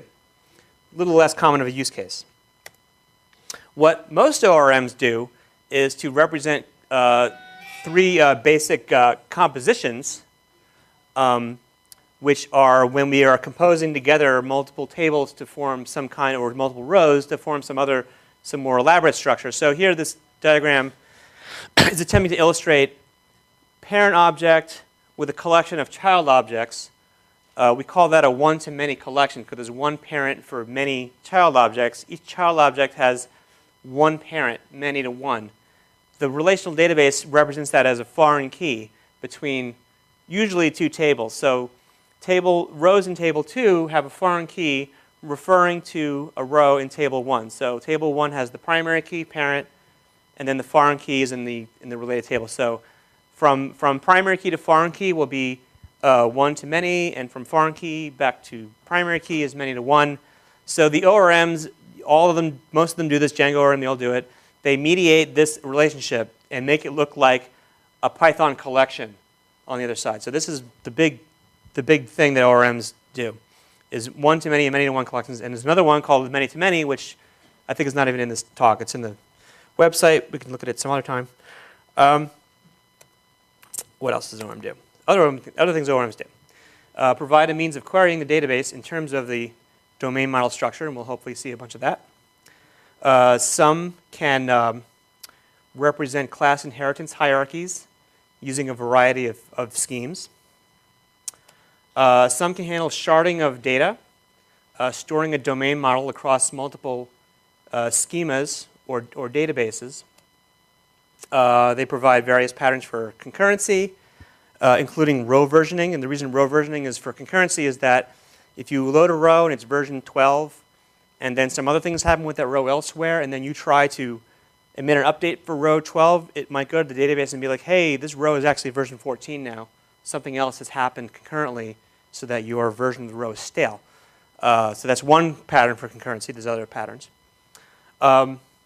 Provide patterns for data validation and coercion, checking that the data going in is what you want and coercing data into more of a format that you might need. SQLAlchemy can also do data coercion at the core level a lot too, and that's actually where most data coercion happens. we would say the ORM would be used for business level data validation and coercion. So not necessarily checking that a date is in the right format. That would be more of a data level coercion.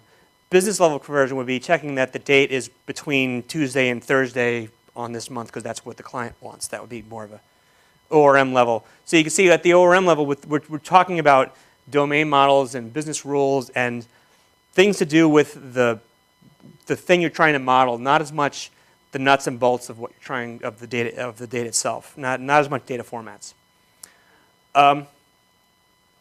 Flavors of ORM. So this is the comparison I'm always making because I want to kind of show why SQLAlchemy's ORM looks the way it does. Two general styles of ORM are what's called active record and data mapper. So active record, it generally has each instance of a domain object represent its own persistence. So here, using an active record style ORM, if we wanted to save a row in the user table, we'd make a new user object. You know, user name equals Ed, full name equals Ed Jones. And then we say user record.save. And when we say .save, that would emit, an insert statement directly at the moment you say save. And if you fetch the row again and you say save, it'll emit an update statement immediately. So that's kind of active record style persistence. The data mapper approach tries to keep the details of persistence separate from the object being persisted. So in this case, data mapper is going to be more like there's some kind of object referring to the talking to the database part of things. And then as we make a new user object, we kind of send it to the database handle thing. In this case, it's called a session, DB session. So we say user record equals new user, DB session here, take care of this user for us. And then when we're done with the DB session, we say commit to commit what we're doing. So that's, now usually the historical argument between data mapper and active record focuses a lot on configuration, where active record means that you make your class and your table all in one, and data mapper is where you have just your objects and then some other file maps them. And I think data mapper versus active record is more about not as much configuration of your models, but more about how you refer to the database interactivity. I think that's where it matters more. So ORMs may provide different configurational patterns, and most use an all-at-once, quote-unquote all-at-once, or declarative style where class and table information is stated together. So this is a hypothetical system where you might have a user class and an address class, and as you make these classes, they also have Python attributes that refer to, hey, this has a name and a full name field, which actually are columns in the database, and an email address field, and a user that's many to one, which means that there's going to be a foreign key. And this is pretty common. This is what Django ORM looks like. And SQLAlchemy is almost like this. It's a little more manual, but almost like this. A less common style keeps the declaration of domain model and table metadata separate. So you might say you make a user class that has nothing at all to do with databases whatsoever, just knows that about its fields. And then later, some other part of your app does this thing called mapper, which is going to take the user class and associate with this table. And another way that the data mapper pattern comes up in history is if you use an ORM in Java called Hibernate, you'd have your Java classes, and then you have a bunch of XML files that refer to how the mapping is set up. And that's data mapper. But even Hibernate has moved towards this model. Even Hibernate in Java, which is the most, where is it? This one. Has this thing, it uses this concept in Java called annotations, where you can actually still have this all-in-one mapping. So this is really where, even in Java, ORMs are going towards this kind of model. So the SQLAlchemy ORM is essentially a data mapper style ORM where we try to keep the details of persistence away from the objects, but at the same time, when you create a user object and you define it as a field called name and a field called full name, we know those are columns, but they're also part of the user object's behavior. So it's not like those fields are strictly about database. They are also about what fields the object has. So it's kind of necessarily mixed, but we keep the actual persistence details separate. Modern versions of SQLAlchemy use the declarative configuration, which is the domain and schema separate system is still present, but you don't really see it in normal practice. When I showed you that mapper thing before, that's actually what SQLAlchemy used to look like. And it still does that, but usually we use the system called declarative on top of it. This will make more sense when I show an example. The ORM builds upon SQLAlchemy core, and many of the SQL expression concepts are present when working with the ORM as well. In particular, the whole thing with conjunctions and equal signs and greater than, that's all happening with the ORM as well. We still do all that stuff. So the expression language stuff will apply to that level pretty much. In contrast to the SQL expression language, which presents a schema-centric view of data, the ORM presents a domain model-centric view of data. And this is more of this fluffy, ephemeral, philosophical thing. When you work with the core, everything's in terms of the user table and the address table and the network table. And when you work with the ORM, it's a little different. It's still, things are in terms of classes that are generally mapped to those tables. But we're thinking more in terms of how classes are related to each other, one-to-manys and relationships and inheritance. So it's a little more about how your domain model is structured versus how your tables and foreign keys are connected. Just a little bit. Key patterns that the object relational mapper uses. The big one, which we'll see, is called the unit of work. As you modify and create new objects, the unit of work keeps track of what you're doing and periodically will flush those changes out to the database. And then right as you're about to commit, it'll do a final flush of everything. And it does this in a very transparent and automatic way. So you don't really have to worry too much about when you save your objects. It'll just kind of be like, just give me your objects and I'll handle it. I'll push out the changes in the correct order in the right way as we need to do it. So it's very, very powerful, super duper feature. And I think this is, the unit of work is really, you know, why SQLAlchemy is a really great tool. Because it's just when you put together like 20 objects and all of a sudden you see this whole big goes in of all the SQL works out, all the primary keys and foreign keys add up. It's great. The identity map is the concept of when you deal with objects in this unit of work system, any particular object will refer to a certain row in a certain table, which means it has a primary key identity. Every row that we work with in the ORM has to have a primary key. So every row is unique. The identity map means that you will only have one instance of a certain object with a certain identity within the scope of a particular unit of work. And that is something that is very handy. As you build more complicated systems, you really want to, if you load a certain object that's primary key number 5 from this table, if everyone coordinates on that same object in memory, it means that everyone's seeing the same view of data without it necessarily being flushed up to the database. So it's a very essential pattern. It's more essential than it might seem at first. Lazy loading means that you have an object that refers to a database row, but it might not have everything on that database row present in memory. It might have some references to some other tables. It might have some collections or many-to-one associations with it, and they might not be loaded.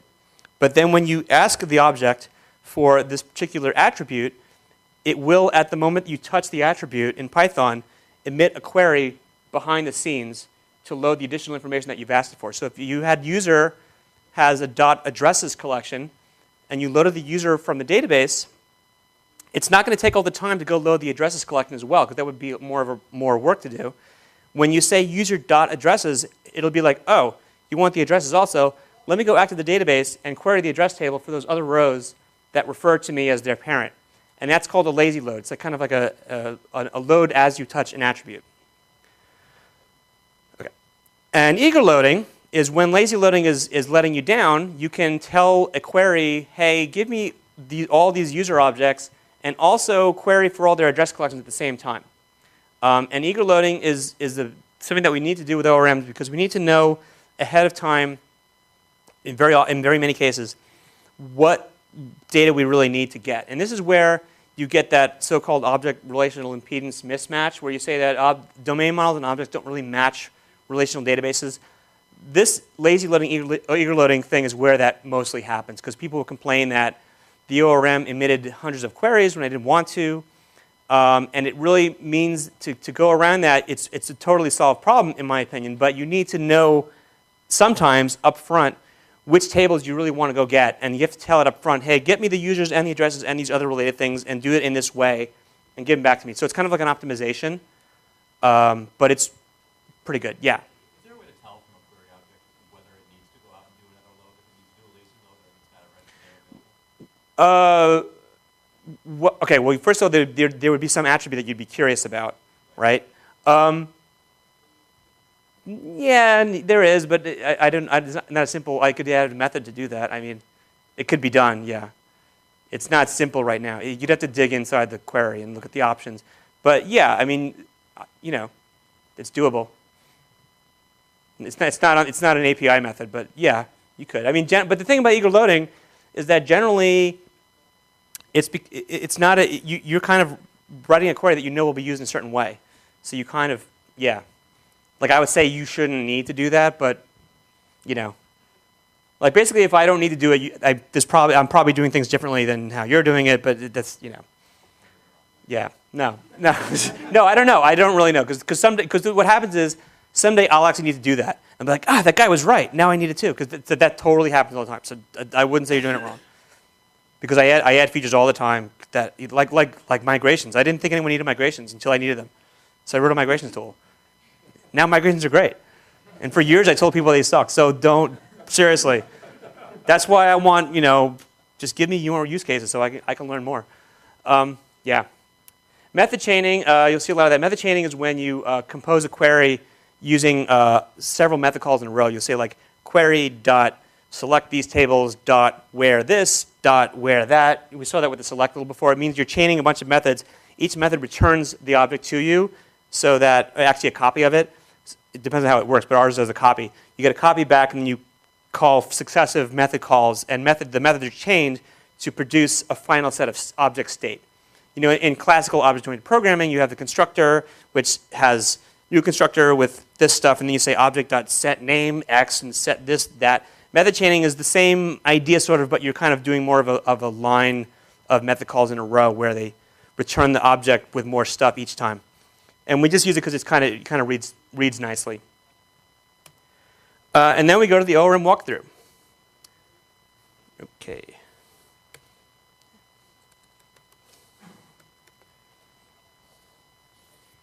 So I have till 440, right?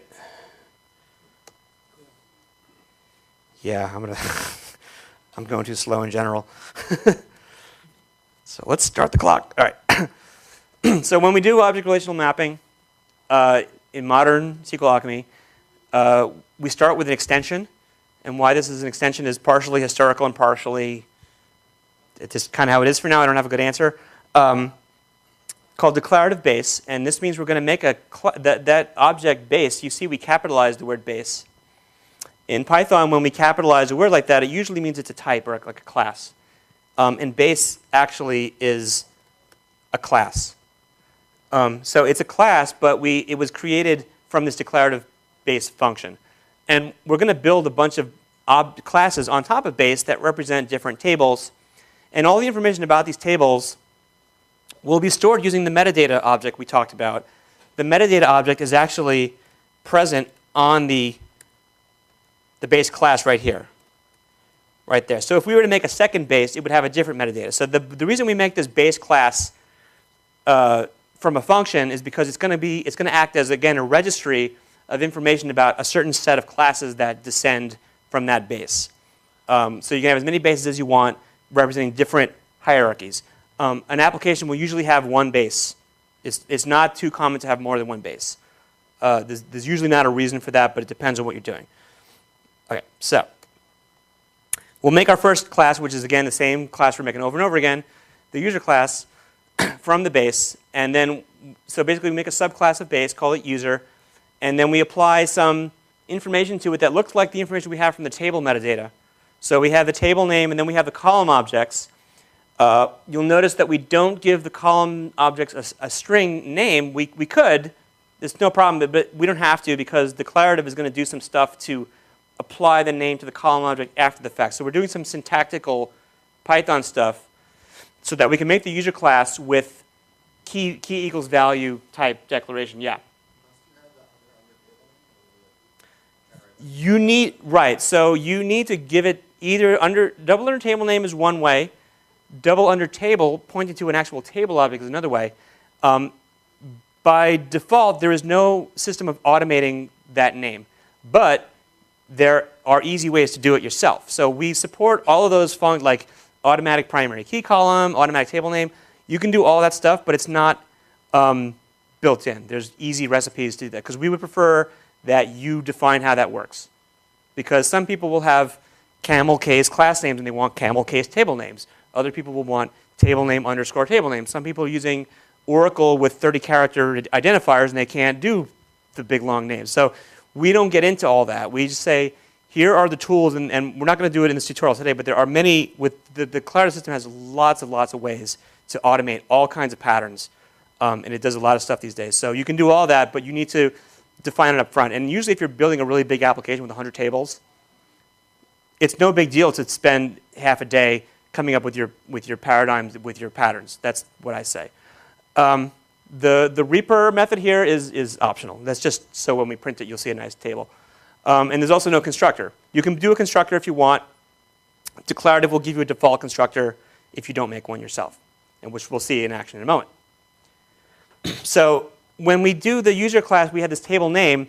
The declarative system created this table object for us, and we know what that is. That's from our schema chapter, right? So there's the table with user and all the columns, just like we saw before. It put those column objects into a table for us with the metadata. It also put another object, which we're not going to worry about too much here, called the mapper. And the mapper is the object that is going to mediate the relationship between the user class and the user table. It stores all the information about how those two things are related together. And we start using our mapped class. So we haven't talked to a database. I mean, we created a table, but we haven't actually done anything with the database yet. We're making an object with the usual name of Ed and Ed Jones, and we assign it to the variable Ed user. So that's just a Python object. We can just print out the attributes that we assigned. And we notice that the Ed user object also has an attribute called .id on it, which was because we created a primary. I'll show you up here. We have a primary key column called ID. So because we did that, new instances of user will have an ID name and full name attribute present there even if we don't assign to it. It'll come out as none, which is different from regular Python object behavior. Normally with Python objects, if you don't assign something, you get an attribute error when you try to look at a certain attribute. And in this case, the attributes that we've defined as part of the mapping will come out as defaulting to none. So this object has no primary key yet. We're going to rely upon the fact that the database can automatically generate new primary key identifiers for us when we put it in. So now we'll talk to the database. I thought we had. Okay, we'll create the tables. Okay, same thing as before. We have tables, metadatas, create all, and you get the same table we've been seeing, more or less. Create all. So to persist and load objects from the database, user objects, we use this thing called the session object. So from SQLAlchemy ORM, import session. And the same way we pass the engine to metadata.createAll, the engine has a source of connections. It's not a connection itself, it's a source of connections. We hand it off to the session object so that the session can do what it needs to connect to the database and control the scope of that connection and then disconnect. So again, the engine really, in normal practice, we don't deal with it. We just pass it off to other objects that know what to do with it. So we add our Ed user object to the session, and you actually can see it at this point in a list called session.new. And that means that the user object is what we call pending. It doesn't actually refer to any row in the database yet because it hasn't been flushed. So it's in the .new collection, meaning it's pending. And when we actually want to talk to the database, we're going to do a query. The unit of work pattern is like, oh, you want to do a query, so let me first flush out everything that's pending, everything that's in memory that all the new information you've given me that isn't in the database yet. I'm going to flush it out to the database so that when I do this query, it will have the advantage of having all the rows available to it, so that if I query for users named Ed, I will get that user back. Right? This is the whole leap of paradigm here that nothing has happened yet. The database has no data in it yet. We added it, but it's deferred. It's not going to flush the data until you absolutely have to. So what this is also called auto flush. Auto flush means that it's going to flush for us each time before we do a query.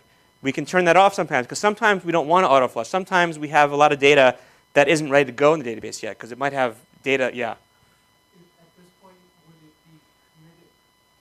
No, it wouldn't be committed.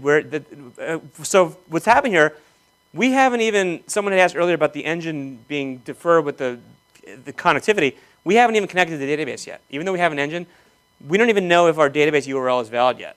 Well, we have to create all. We know that. But so if we hadn't, we wouldn't know. So the session doesn't know about the database. It knows about the engine. So as we say query, it's going to start this whole chain of events where, oh, you want to flush first. Oh, I need to actually create a transaction to do that first. I need to connect the database first. Let me connect, start a transaction, flush the data, do the query. Now we're opening the transaction. And that's all going to happen with this press return. So we'll do that. So we have the begin and insert the row that was pending, and then we go back and select it. Because we call the little getter call first, it's going to do a limit of one row, and we get back the same object. And that is the unit of work in a query in a nutshell. This is the ORM doing what it does. 3/4, so we have 1 hour. Okay. So far so good, right? I'm going because I like to talk. When I do it in my head, it's like, oh, I just go through it. But when I actually start talking. So now that that .id is no longer none. It's now the number 1 because the SQLite database gave us a new primary key identifier of number 1. And then because we talked about this identity map where any object that refers to primary key number 1 in the user table within the scope of this session will be the same object.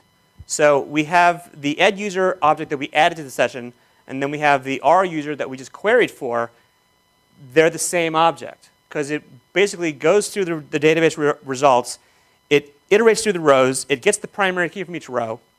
It says, hey, primary key number 1, let's look in the identity map for that identity. Oh, we already have it. It's this ed user guy, so return that. It's the same object. And that really, it's hard to explain how cool that is because it really is quite critical. Yeah? Just to make sure I get this right, it's not comparing it, it's not a type comparison. It's the same object. An actual object comparison. Yeah, it's the same. See, it's the same identity. If I go ed user, dot ho equals the R user ho is right there. It's the same object because it's the same session. If you had a different session, it would be a different object. So there's only while we've persisted one object and loaded another, there's only one identity in the session, so it uses the same object. So that's the identity map. And that's what it means, that we can change the state of this object, and everyone coordinating on that session will see the same state without us having to insert the row and select it again. So if you're doing, with one object, it's kind of contrived, but if you have if you're loading thousands of rows here and there and everywhere, and a lot of those rows are being modified here, and some of them are being loaded here, some of them are being changed here, that the ones that are in memory together are coordinated as, first of all, it stays as memory, right? Because you'll have only 1 instead of 3 copies of it, and then they'll all have the same state. So if someone changes a value here, it wasn't flushed yet, that's the whole thing, because the flushing is deferred. So if something wasn't flushed yet, you want to make sure every part of your program looking at that same session sees the same state.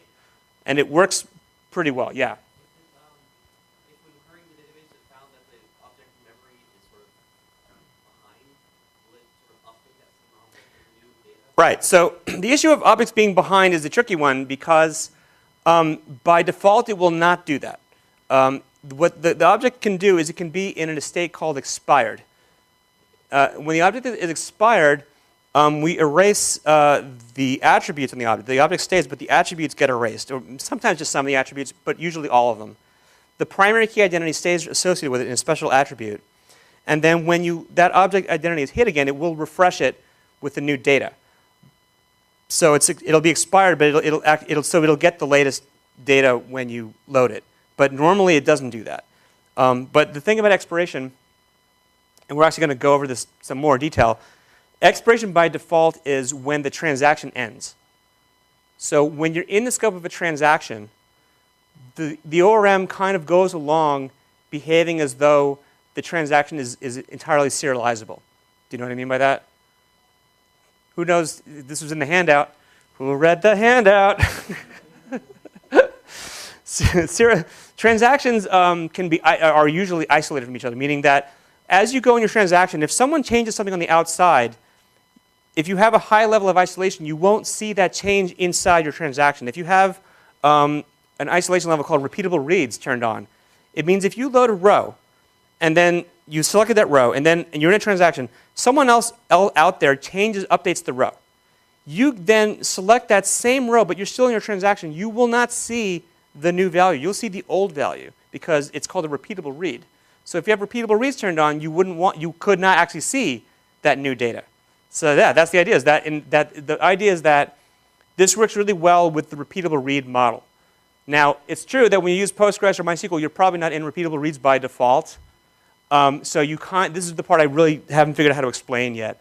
Is that normally, if you're in a transaction, you don't generally care about a concurrent transaction, and if you did, you would have repeatable reads turned on. If that makes sense. It's not a great answer because some smart person could totally shoot me down with that, but it's kind of how it works out. Is that the ORM by default assumes a highly isolated transaction, and in reality, it might not be, and you can expire things manually and have it force itself to reload, but normally you don't want to. When the transaction ends, then the transaction is over, then it expires everything. And then the next transaction, if you were to keep using those objects, would totally all refresh themselves when you hit them next. And we're going to see all that. So we can add more objects using add all. And we can change something about the add user. So if we look at session new, we have all those objects that are pending. And if we look at another collection called session dirty, we can see that the add user has changed. Excuse me. And there it is again. I predicted my own slide. And pending, as I just said. And then, now again, none of this stuff has gone to the database yet, but when we commit it, this is like doing a query, auto flush, or in any case, before we commit, we have to flush everything and then commit the transaction. So we do commit, press return to run code, and then you'll see the update of our Ed Jones happens, and then the user rows, and then the transaction is committed. And now that expiration thing has actually happened. If I show you the contents of eduser.dict, you'll see it's actually empty, except for that ho-ho thing I put in there. And I'll show you that, assuming the slides go the way I think they're going to go, this should refresh itself as we look into it. So after the commit, there's no transaction. The session invalidates all data so that reaccessing objects will automatically start a new transaction and reload from database. So this is an example of lazy loading. Eduser, who I just showed you, is empty. I'll say eduser.hey, what's your full name? Oh, I don't know. I just expired. I should go back out to the database and find what my name is. So let me start a new transaction, get the whole thing going again, do a select, and now we're back in a new transaction, and now we know that the name is Ed Jones. And if you look in Ed User's dictionary now you have his full name and his ID and his name are all loaded again. The SQLAlchemy session, when in normal usage, there's other ways to make it do different things, but normally, when there's no transaction present, it assumes it knows nothing about the data.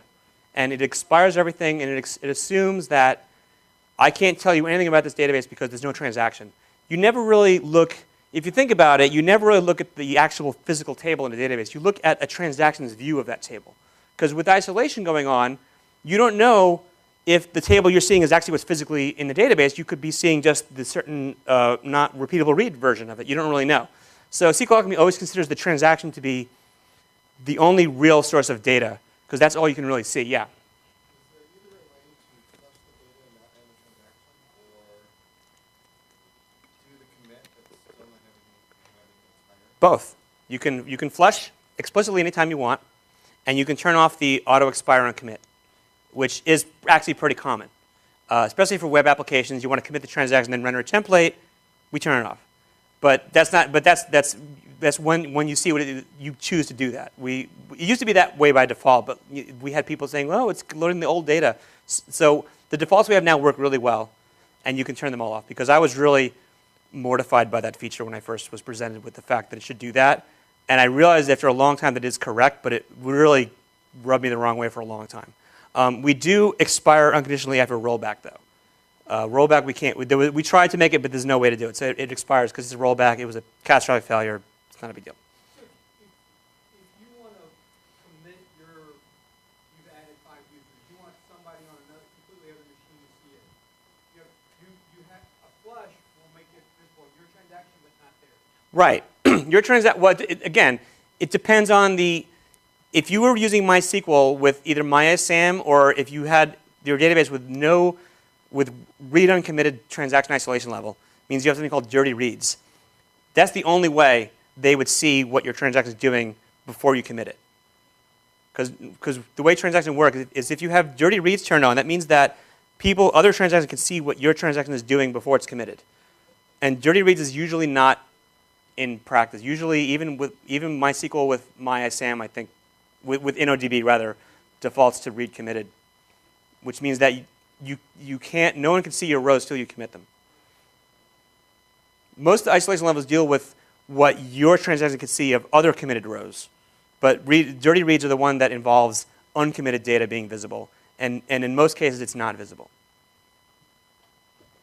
So turning off the auto expire is really the right way to deal with. I'm doing something I want other people to see the 3 or 4 users I just added, but then I want to keep going. You either have to commit that data. Well, the data has to be committed. There's really no way around it. Right, with Right. You would take off the auto expire. Yeah, you're right. Right. That's how you would do it. Or sometimes it depends on what you're doing. Sometimes I'll actually run 2 sessions at once. If there's certain data I want to go out and the rest of it doesn't, I'll have one session for the things that I want, like a log table. I'll do that a lot. I'll have a separate session for committing to a log table. Let's see what's next. Probably relationships. Okay, this is rollbacks. I'll do this quick. I think we get this. Make Ed's name Eduardo and add a fake user that we don't want to save. Add him in, and then we do a query. We get auto flush. The username has changed. We insert a new row. So we want to roll that data back. We say rollback, and now the data is gone from the database. Everything expired. Ed's username. Okay, no transaction. Oh, let me go back to the database and get my name. There it is. His name is back to Ed. And then the fake user object that was Eduardo, the fake user that was invalid, is now not in the session. It's been evicted, even though the object still exists.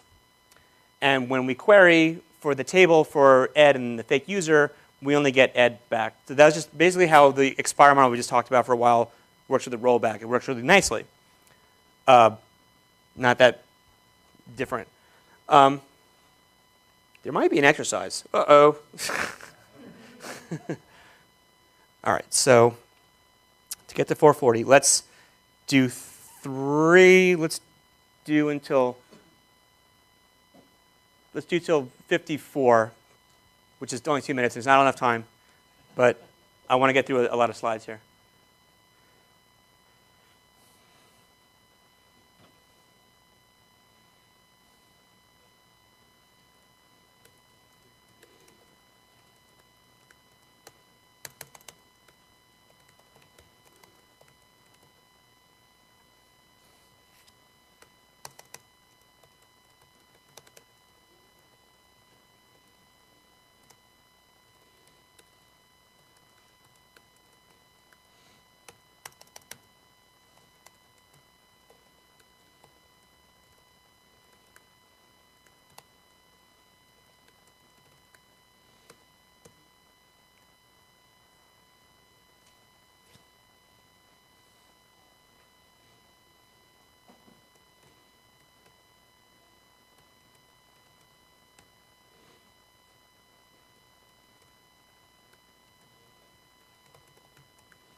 Okay,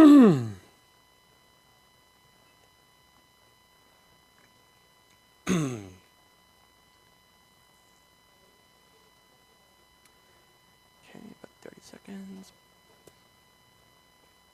Here's the table.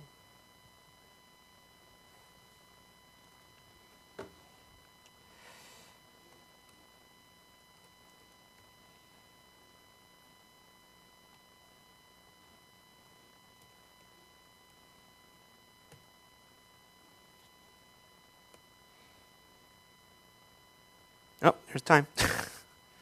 Add them in. Session flush. That's flush. So that's a flush without a commit.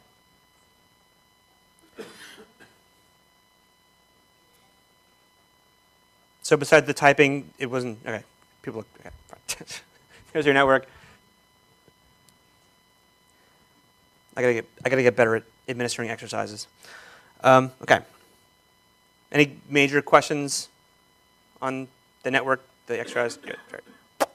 Okay, ORM querying. So we go back to this whole thing with the SQL expressions. User.name equals ed.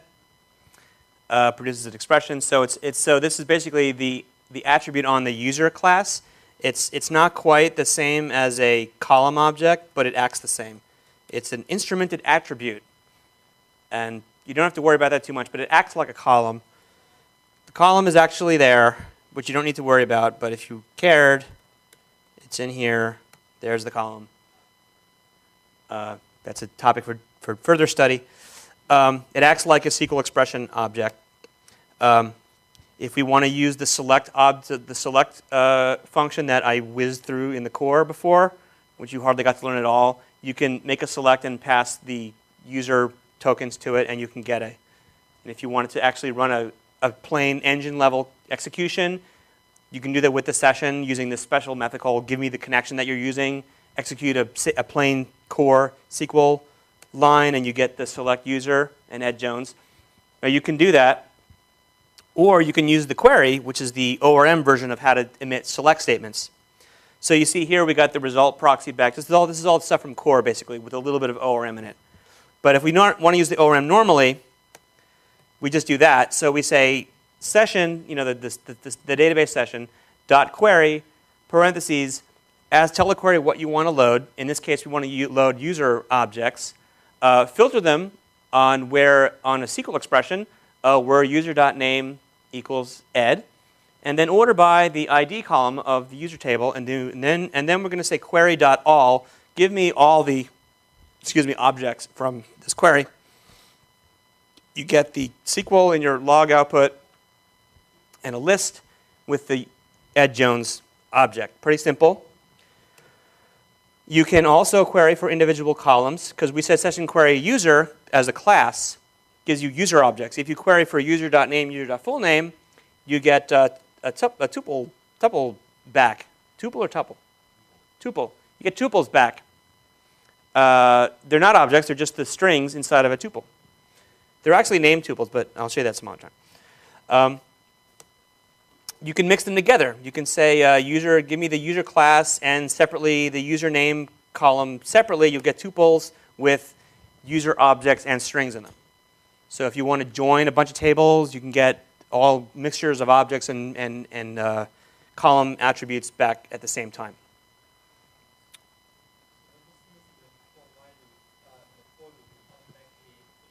Yeah.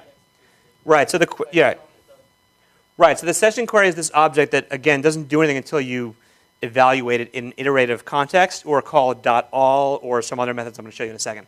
So you iterate it to make it actually do something. It doesn't hit the database until you iterate. So besides iterating, you can also do array indexes. You can say session query user, order by user ID, and give me the second element of the third element of the so-called list, which means it's going to actually emit a query with a limit and offset. So index 2 means it's just one element of the list, and index of 2 means an offset of 2. So SQLite, Postgres, and MySQL have these keywords called limit and offset, which allow you to skip some rows in the query and then return just a certain subset of rows. Other databases like Oracle have more Byzantine ways of accomplishing the same thing, but SQLAlchemy will do automatically for you. So if we want just the second element, and usually when you're doing index access, you want an order by, because relational results are not inherently ordered. Array slices, position 1 to 3 will give you just a different limit offset, no big deal. This is, Django does this too, everyone does this stuff. The where clause is either by the filter by method, which takes a keyword name, like filter by full name equals Ed Jones. It's convenient. It's quick. You just put the name, and if you want to do more of an expression, you can use filter. So there's filter by and filter. They're same idea, but filter accepts expression objects with the double equals or greater than, less than, or and then filter by just takes keywords. It's more of a shortcut. And they're separate because people were confused when we had them together. You can actually do keyword arguments, but people didn't like that. They were confused by it, so we don't do it like that. We have two separate methods. Okay, and you get that. And if you want to do conjunctions, particularly or, you can pass the or into the filter. So filter where full name is Ed or user ID is less than 5 is kind of a silly query. Get that, you just get the results. If you call filter repeated times, like filter where username equals Ed, filter where user full name is Ed Jones, you get an and, right? This is all good? Pretty simple? Good. Some variety for returning results. So here's the query. So right now, as we said, this query has not actually done anything. It's just an object. It's not a result yet. We can do things to it to make it give us results, such as .all will give us a list of all the objects. And we can say .first to give us the first row. And you can see when we do first, it actually modifies the query to add the limit offset again so that it only loads the first row. Now, different from first is one, which means that we want to also assert that this is exactly one row. And when you run one, it doesn't do the limit offset because it's assuming, it's not assuming, it's going to check, but if it works correctly, we shouldn't need to limit offset because there's only one row in the query that you've asked for. So it doesn't limit offset. Now, if you do get more than one row back, or if there's no row, first of all, you get an error. So say we get no rows returned, you get no rows found for one. And if there's more than one row, that's why I didn't do a limit. As soon as it gets to the second row, it does this other error message, which is multiple rows were found for one. So one is kind of like first, except it's going to actually run better because it won't do the limit offset. That won't mess things up. And then also will throw an exception if a row was not found or too many rows are found. So it asserts just one result.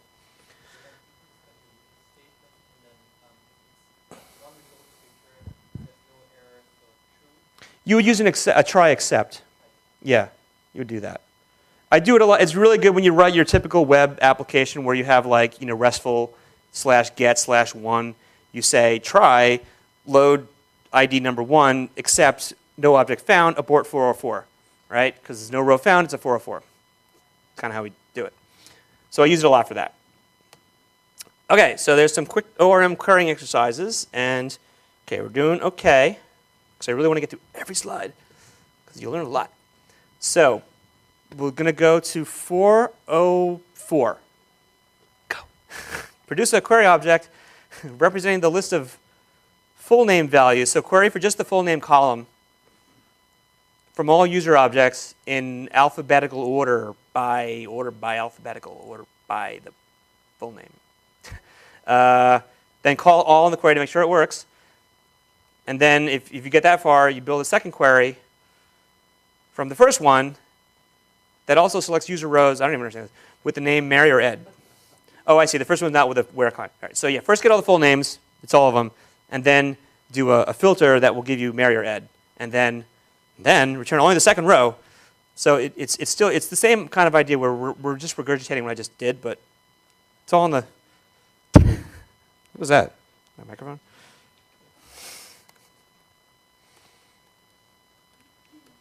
What did I say, 404?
Oh.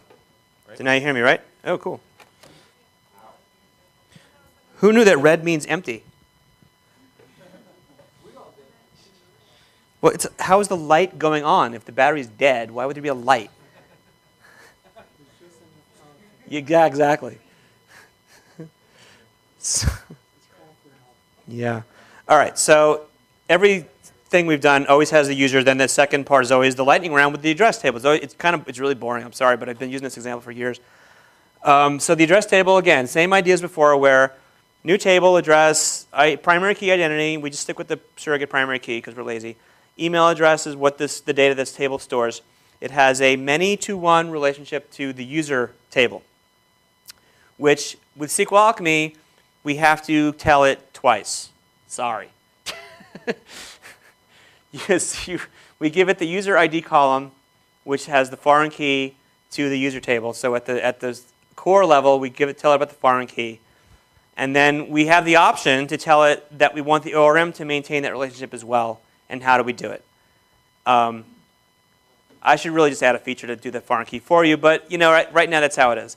So there's the foreign key, and what happens with the relationship is you'll notice relationship didn't really care about us saying, hey, is this many-to-one or one-to-many, and how do you want me to join? The relationship looks at the foreign keys you have and figures out what you want. That's actually why we do the foreign keys separately, because it looks at the way the tables look and then formulates how it wants to do things. Now, say we had the user address table. Say they were tables in WordPress, and we wanted to reflect them. We would reflect just the foreign keys, but we wouldn't know about the relationships. We would have to tell it, hey, if you have a foreign key here, we want posts to comments to be one-to-many or whatever. So we would use relationship, and relationship would be like, hey, okay, post to comment, what is that? Oh, okay, I see that comment has a foreign key to me, so this is a one-to-many. It knows that. And relationship is a really, really major construct that has a lot of options. You can make it join in different ways. But 90% of the time, it's just straight up, you give it the name of the thing to join that it's relating to, and it will, based on the way the tables are constructed, figure out how it should be referring to it. So we say that address.user will be its parent user, and then we give it this little other directive called backref, so that when we have a user class, it will magically get this .addresses collection that refers to the one-to-many. And that's the great truth of the relational database, is that every many-to-one is a one-to-many on the other side. Find this in the user class? Yes, you can. And you can also define two relationships and point them to each other if you wanted to. People usually use backref because it's a shortcut. But you can have two relationships, and you can have two relationships where one knows about the other, but the other one, you can have them not know about each other too. And you probably don't, there's some nice in-memory things that happen with the backref, but technically they don't have to know about each other. But you probably want them to, because there's a lot of stuff that makes it work better. But yeah, options, there are options. All right, so that's address. And then the usual fanfare to create all. User's already there, network from our exercise, and then there's the address table, foreign key. We've seen this. That's why we built from the inside out. So this is like old hat now. Okay, so we make a new user called Jack. Full name is Jack Bean. And in the spirit of all the mapped attributes being present by default, instead of Jack addresses being none, it is an empty list, because one-to-many means that nothing means an empty list. A many-to-one, nothing means none. But in one-to-many, nothing by default, always by default, there's always options, means empty list. So Jack addresses has this list that's there without us doing anything at all, except for the relationship. All right. So we can populate it. You can say list.extend or list.append, or you can assign a new list which will replace the old list. You do whatever you want. It won't really screw up. So we make 3 address objects. We assign them to address. So these address objects will now, because of that backref thing we did, they will have a .user pointing to Jack, and Jack addresses points to them. It's called a bidirectional relationship, and I'm pretty sure I showed it here. Good. So the second address object, Jack.addresses1, is the address object, and if we look at that address object at the .user, it goes back to the Jack object. And this didn't, so what happened here that's special is that we didn't actually put this in the database yet. It's just doing it in memory. It's basically using an event, so it intercepts the fact that we're appending an address, And as those events come in, it goes, oh, let me set the parent to the other side. So that's the event model at work. So that things kind of make sense, again, before we flushed. We're trying to reduce our dependency on having to select from the database before we really should have to, because we know it's in memory. So this is concept here. Everyone kind of grokking what's happening here? All right. This is more conceptual stuff. Okay. So we put Jack in the address. The next thing that happens that's magic is called a cascade. We added one object to the session, and there are rules called cascade rules that have defaults called please cascade all the add operations for us by default, which means that all the objects attached associated with Jack also go into the session at once. So we don't have to, it's not like, so if we had like an active record ORM, we might have to say jack.save, address1.save, address2.save, address3.save. With this, the way this works is that it's more intelligent about it. It cascades all the objects in, and also it will flush them in the correct order, because you know the Jack row has to go in the database first, because it has the primary key that the address rows will need for their foreign key. And because of constraints, the C in ACID, we need the user to be there first. Otherwise, we have to use an update, which we don't want to do because the user ID might be not null, and you know what I mean. Okay. Commit, and you get all that stuff in the database. You get the user and the addresses. So it was really very little relational database stuff. It was pretty much making a user object and putting address objects onto it, and just a little bit of, oh, add it and commit. And all that came out for, not a lot of typing. Okay. After expiration, so we committed the transaction. So as we know, the default behavior, which we can change after committing, is that everything is expired, which means that the Jack addresses collection is gone because we don't know it's in the database now. There's no transaction. We want to see Jack.addresses. Oh, let me start a new transaction, make a new connection, and go load both the Jack object, because we lost his state as well, and the list of addresses. So you get that back. You get a new transaction, you get the user row, and then you have the lazy load of the address collection. So it selects all the columns from address, and the where clause, you can see it takes the primary key of Jack and sticks it into the question mark there, related to the foreign key of the address table. And what's cool about this is that we don't need to query the user table a second time. The address collection can be loaded by itself, even though it joins to the user table. The part of the query that is the user table gets replaced by this little bound question mark, and we stick the number 5. You see what I'm doing here? Good. That's a lazy load of a relationship. Collection lazy loading. ORM 101. All right. And then if we hit, now here's where we're not the same as other ORMs. That collection is now in memory. So if you hit the same collection again, it won't go back out to the database a second time. Unlike another ORM that starts with D. It won't go out a second time. It's got it in memory because it has it in memory. It basically has a list, that's Python list, that's instrumented. It knows when we add things to it. It knows when we remove things. And it's got that list. So if we hit Jack addresses again, it just stays there in memory. Okay. What are we talking about here? Collections and blah, blah, blah. Okay, right. So if you want to, one thing that happened here that was important was that the ORM took the job of taking the primary key of the user table, and it totally handled the fact that that primary key number is present in the foreign key of the address table. It handled putting the number there in the first place, and it handled checking for it when we did the query. So we don't have to use it, we don't have to worry about primary key and foreign key numbers or attributes when we persist, and we don't have to worry about them usually when we query. So how do we change things to do with foreign keys? Because people will ask, like, I want to change foreign key to something else. What do I do? You can manipulate those values directly. You can do that. But the ORM will just let you do it, but won't really help you with it. If you want to do it the ORM way, you don't deal with the PK and the FK stuff. You just deal with the actual relationships in memory. You here take the first address on the Jack object and say .user is now Fred. So the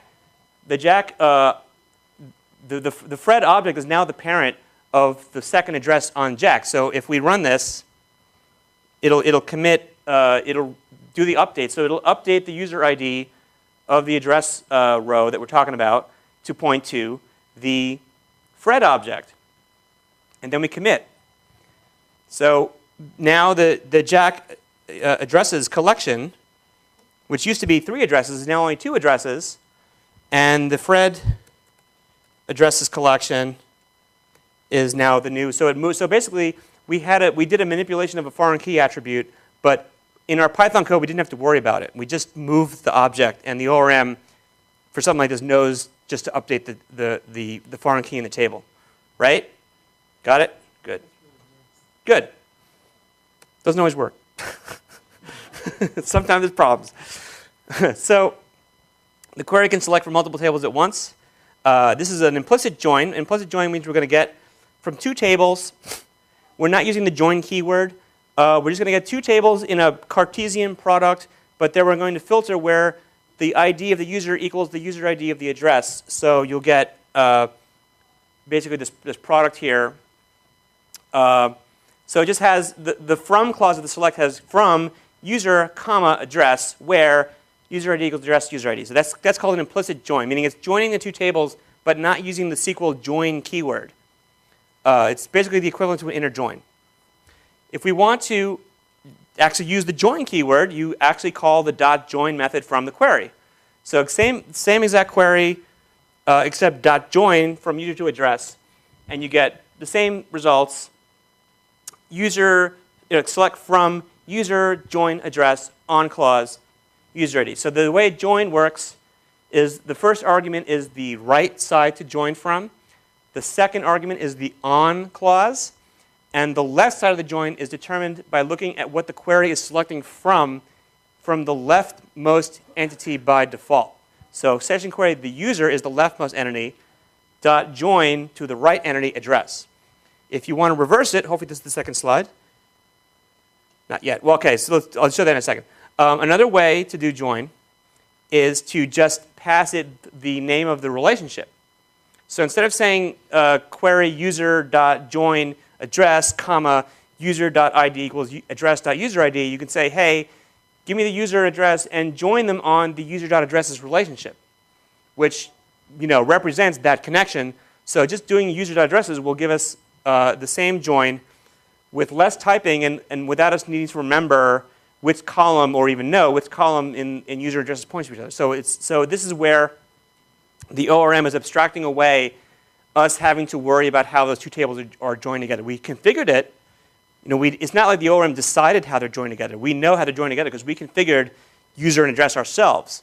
But once that information is given to the ORM, we can use the ORM's knowledge of that so that we don't have to worry about it all over the rest of the code.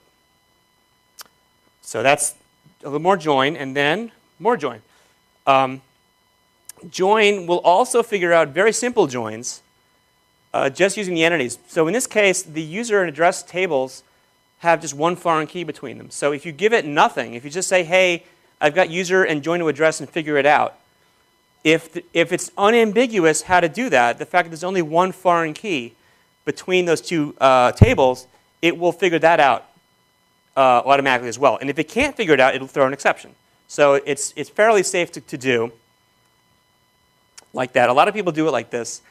I don't join like this because if someday I go and add another column to my address table that also points to user in a different way, this query will not work because it'll be like, hey, I don't know how to join those tables anymore because it's ambiguous. So I tend to use the more explicit approach of giving it user.addresses. That's what I do. But I see a lot of people doing this, and it's certainly supported.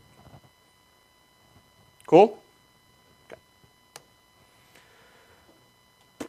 All right, so once we do the join, now the user entity and the address entity both refer to columns that are available in our query. So if we query for the user.name, and then we join to the user.addresses collection, we can filter on columns that are either in the user table or in the address table, and they'll all be put into the where clause equally. So here we load usernames for users that have an email address of jack@gmail.com. And then we get Jack as the username that has that particular thing.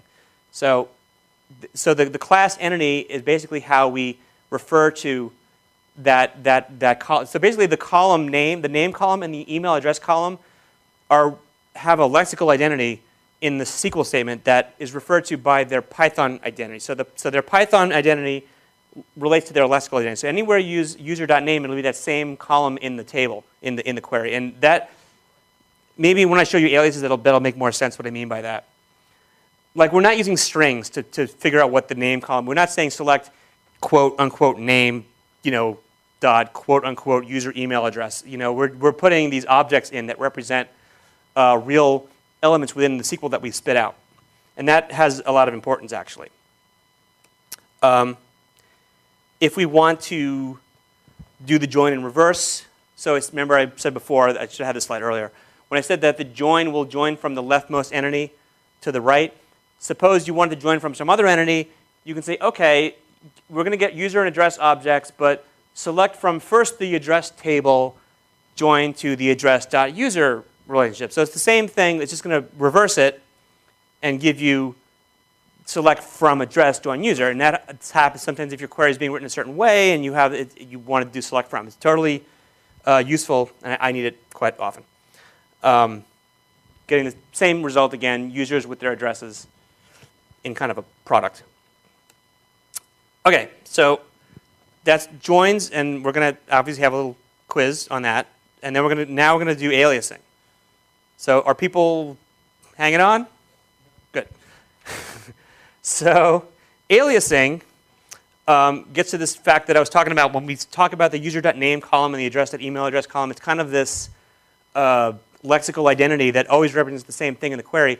If we want to have two different versions of a column in a statement, so like we want to select from the email address from the address table in one way with one criteria and then select the same column in some other way, and what we're doing here is we're going to join them together to do something interesting, you need to, in SQL, create an alias for each of the tables you're selecting from. So the same exact logic applies to SQLAlchemy querying, and also the core system does this too. You want to make an alias of, because we want to select from the address table twice within one statement, we make an alias of it. Two aliases to be specific. So there's a function in the ORM called alias, and we call the aliased function on the address class, we call it twice to make two different objects. So A1 and A2 are these little alias objects that look a lot like our address class, but represent a different lexical identity within the statement. So we select from the user table, join to the A1 alias, and then also join to the A2 alias, which means it'll know based on the foreign keys that we want to join from user to each one. And then filter where A1 email address has one address and A2 has a different one. So the effect of this query is we're going to get users who have both of those email addresses, which is obviously the username Jack. So we call that, we get Jack, and then we see in the query, we see that the join to address as address 1 on blah, join to address again as address 2 on the, so you see the aliasing also created this anonymous name for us that we don't have to worry about. So aliasing creates anonymous names for us, figures out what they are. So anytime we refer to A1 in our query, it'll talk about address underscore 1. Anytime we talk about A2, it'll refer to address underscore 2. Now also, if the query were different, that number 1 and 2 might be number 5 and 6. It doesn't matter. It's called an anonymous alias, and it comes up on the fly, and it just remains consistent with itself. So we're being basically shielded from a lot of kind of pedantic details of the query using Python objects. So the Python identity is what represents as how you represent the lexical identity of something in the statement. Does that make sense? Yes.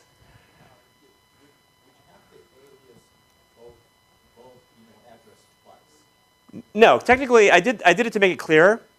One of them could be the address by itself, yeah. Just only one of them has to be alias. But I made them both alias because they're both in the same role. It's a little cleaner. But you're right. Only one can be alias, not the other one. Okay, so subqueries. So aliasing doesn't just apply to a class. And this is stuff that if I hadn't sped through the core tutorial so much, you would have seen also. We did the same query there.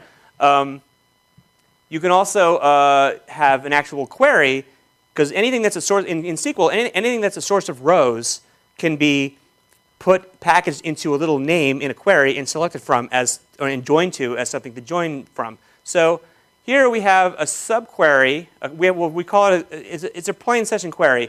and we say, hey, query, give us the count of the address ID column using a new construct that I didn't show you before too quickly called func.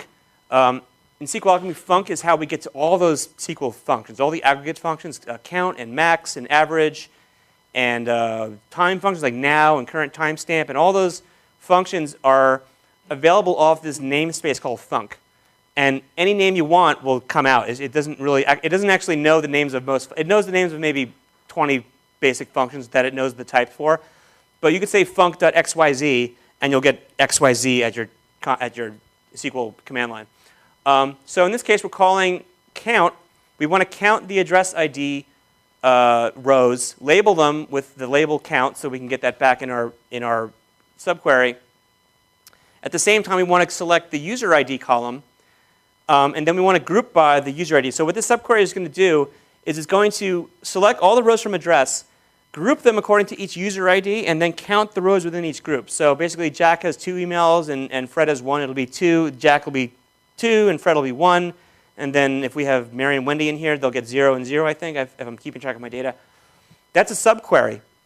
The subquery is then its own selectable unit. It actually acts like a table. Remember the table metadata we have? It has a .c on it, and from the .c, we can call upon the columns represented by the subquery, which in this case are .c.count and .c.userid. So now someone's got to be, because this is more complicated, especially because I sped through this concept in the core. Anything that you can select from in SQLAlchemy is just like has a namespace of columns on it. Can you mix and match here with things that are core where, like, let's say you build a select statement. Yeah. Select something from Dual, select something else from Dual, to build a temp table. Yeah. Yeah, that's exactly what we're doing. It's like a temp table, but it's actually called a derived table. So if then that sub queue up there actually is a core select statement. It actually is. So what happened here is the query, we did the ORM query, but then we said .subquery. It actually gives you it gives you the select that it has inside of it with an alias attached so that it gets parenthesized. So what this query is going to do is, I'll show you that in a second. We're going to get the user's name column, and then we're going to also get the count field from the subquery. I'll tell you about the coalesce in a second. And then we're going to do this by doing an outer join from the user table to the subquery. So if you just think in terms of grids of data, one grid is user IDs and numerical counts. The other grid is usernames and user IDs. We're going to outer join. So usernames and user IDs are here. And then for each user ID that has a row in the subquery, you'll get a count. And for each row where you don't have a row in the subquery, you'll get a null. But then the func coalesce will turn those nulls into 0 for us.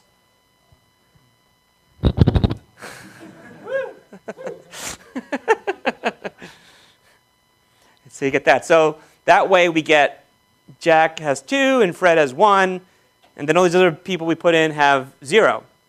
And if we didn't do the coalesce, we would get a null. Let's try that to make sure. I can't even get up there, can I? Oh, there it is.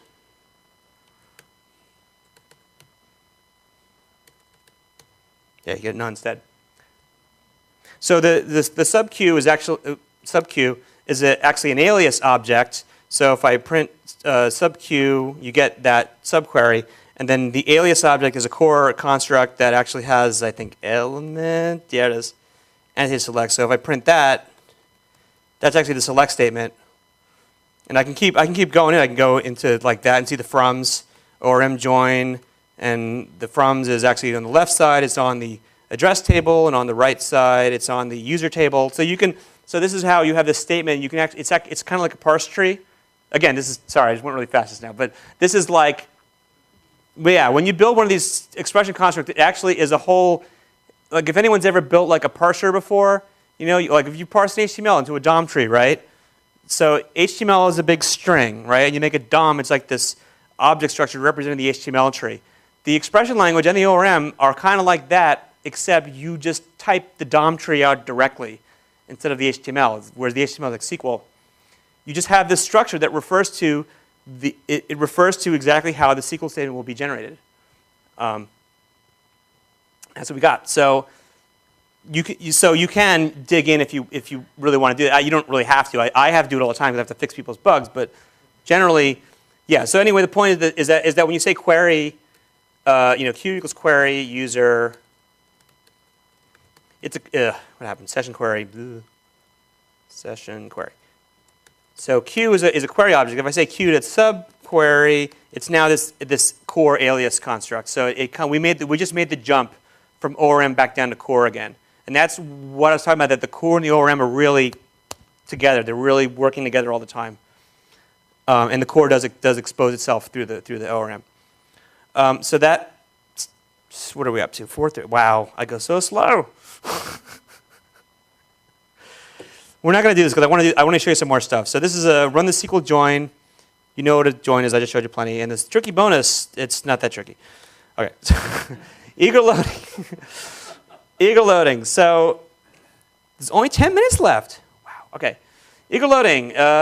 So the n+1 problem refers to many select statements emitted when loading collections against a parent result. So if we load the user objects and then we go through each user and then print all the addresses, you will get many, many SQL statements, because for each, it'll do select star from user, and then for each user, it'll be like select addresses for this user, then select the addresses for that user, then select the addresses for this user. And you see, you get all this crap. You get basically n+1 queries. You get, if you have 5 users, you get 6 queries. The select from user plus a query for each user of the addresses. So that's called the n+1 problem. And read any anti-ORM rant, and they will talk about this. So here's how we solve that. Eager loading. Which is where you say, hey, you know what, give me the users, but I also happen to know that I want the address collections up front. So you can use a directive like subquery load, which will take care of loading all the address collections in one big query for you. So it'll do this. It'll load the user table like we just did, and then it does a second query for all the address columns, and it'll embed the original query as a subquery inside of the new one and do a join. So it does everything that we filtered for there and shoves it into a bigger query that joins to the address table to give us all the address collections in one shot. So we get 2 queries and we get the same data back because we told it up front. That's the big caveat to eager loading, is that you have to tell it up front what you want to be seeing. If we loaded some other relationship on the user, it would emit queries again. So you got to only make sure you're going to load what you're going to query. Usually that's the case. Another kind of eager loading is called a join load. Now, notice we don't do anything. We just change the command. This is really high-level stuff. We're not even telling. We say, hey, subquery load versus join load. So join load will run just one query. Join load will just do the users and the addresses in the left outer join. And this, depending on the kind of data you have, this may or may not be more or less efficient. For collections, subquery load tends to be much more efficient for various reasons that I could point you to later. And for many to ones, which I didn't show you here yet, join load tends to be the better choice. But that's kind of an extra credit topic. Eager loading does not change the result of the query. It only changes how the collections are loaded. So in this case, we're going to load the address table, join to the user entity, filter on addresses where the user related name is Jack. But then we're also going to say joined load to address.user, and that's weird because, well, we're joining twice, right?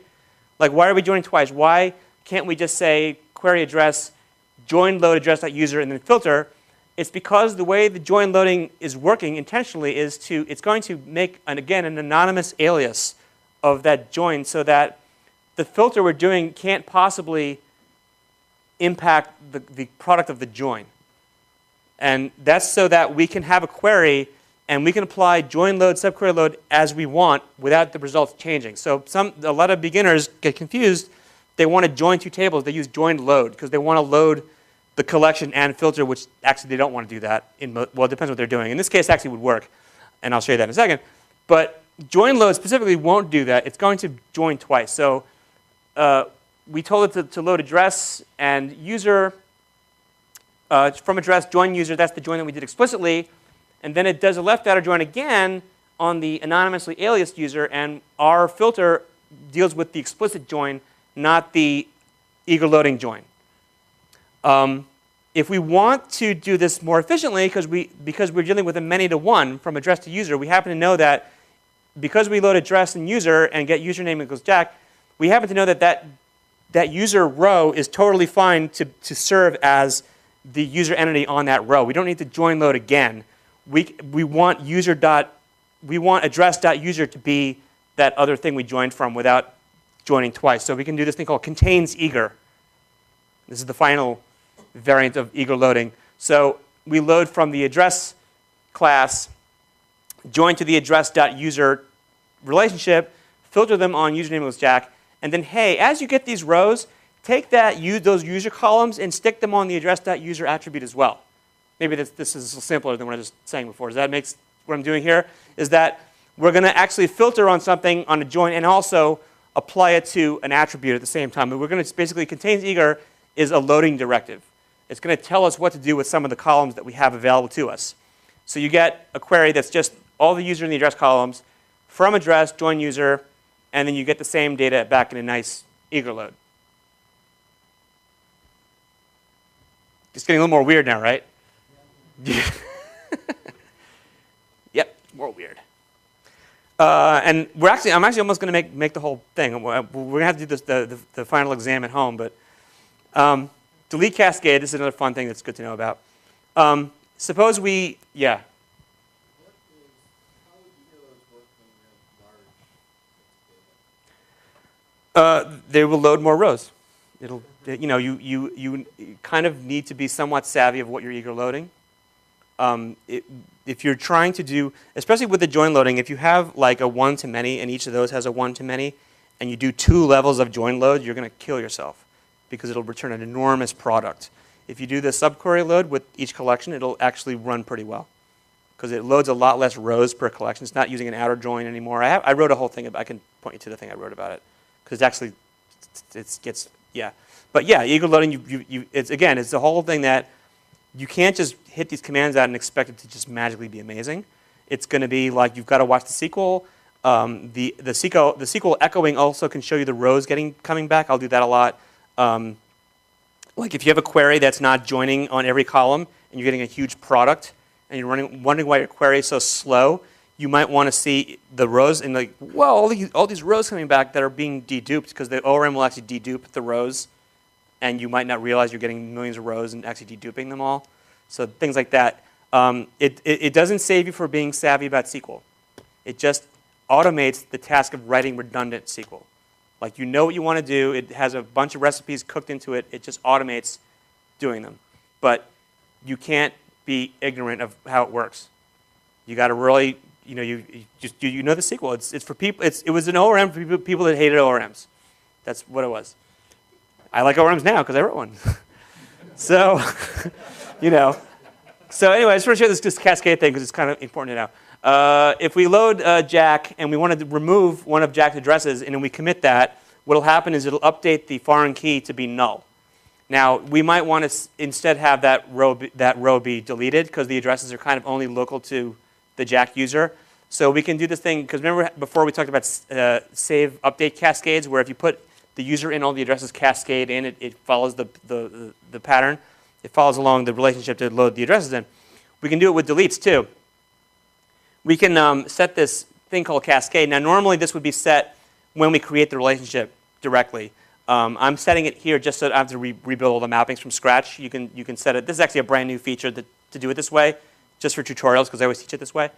We can say to the user addresses property, hey, I want you to delete all the orphans. Meaning if an address is removed and is no longer referred to by any user, delete it. So if we do the same operation now, we load another user and remove the address row from Fred and commit it, it'll now delete that row instead after it does its refresh. That's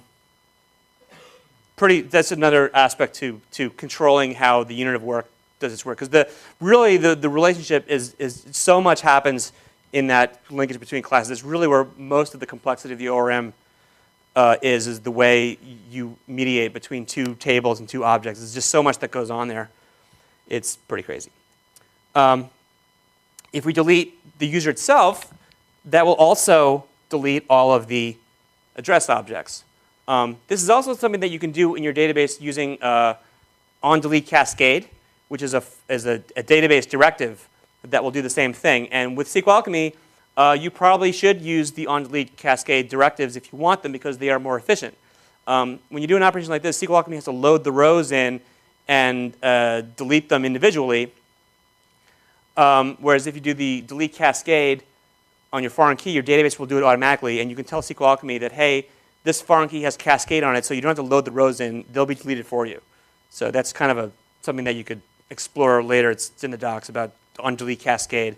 And again, it's not automatic. You have to tell it, because some databases don't support on-delete cascade, like Oracle, which is really shocking, but it's quite inconvenient. So that's another thing to have in mind. And then, oh yeah, I could tell the next slide is the final exam. Is there someone here that knows about the tutorial survey you're supposed to fill out? Can someone? There's supposed to be a survey that I was told, and no one. Yeah. So I think I'm supposed to have people fill that out now. Because they're saying that if I don't have you do it now, then you won't do it. So is it a link? Oh, is it a link? It's a link. Now how do I show this to people? Type it in. Yeah. HTTPS.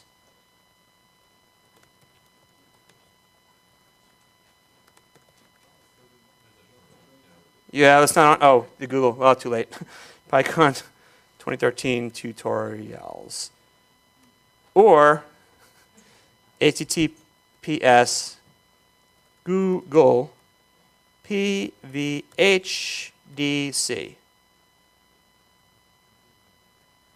Yeah. Nothing happens. Yeah, let me do this up. And then this last slide, if you've all got it on your computer, is the final exam, which is to build a a nice little model and do some fun queries. It's a fun exercise, and you can email it to me.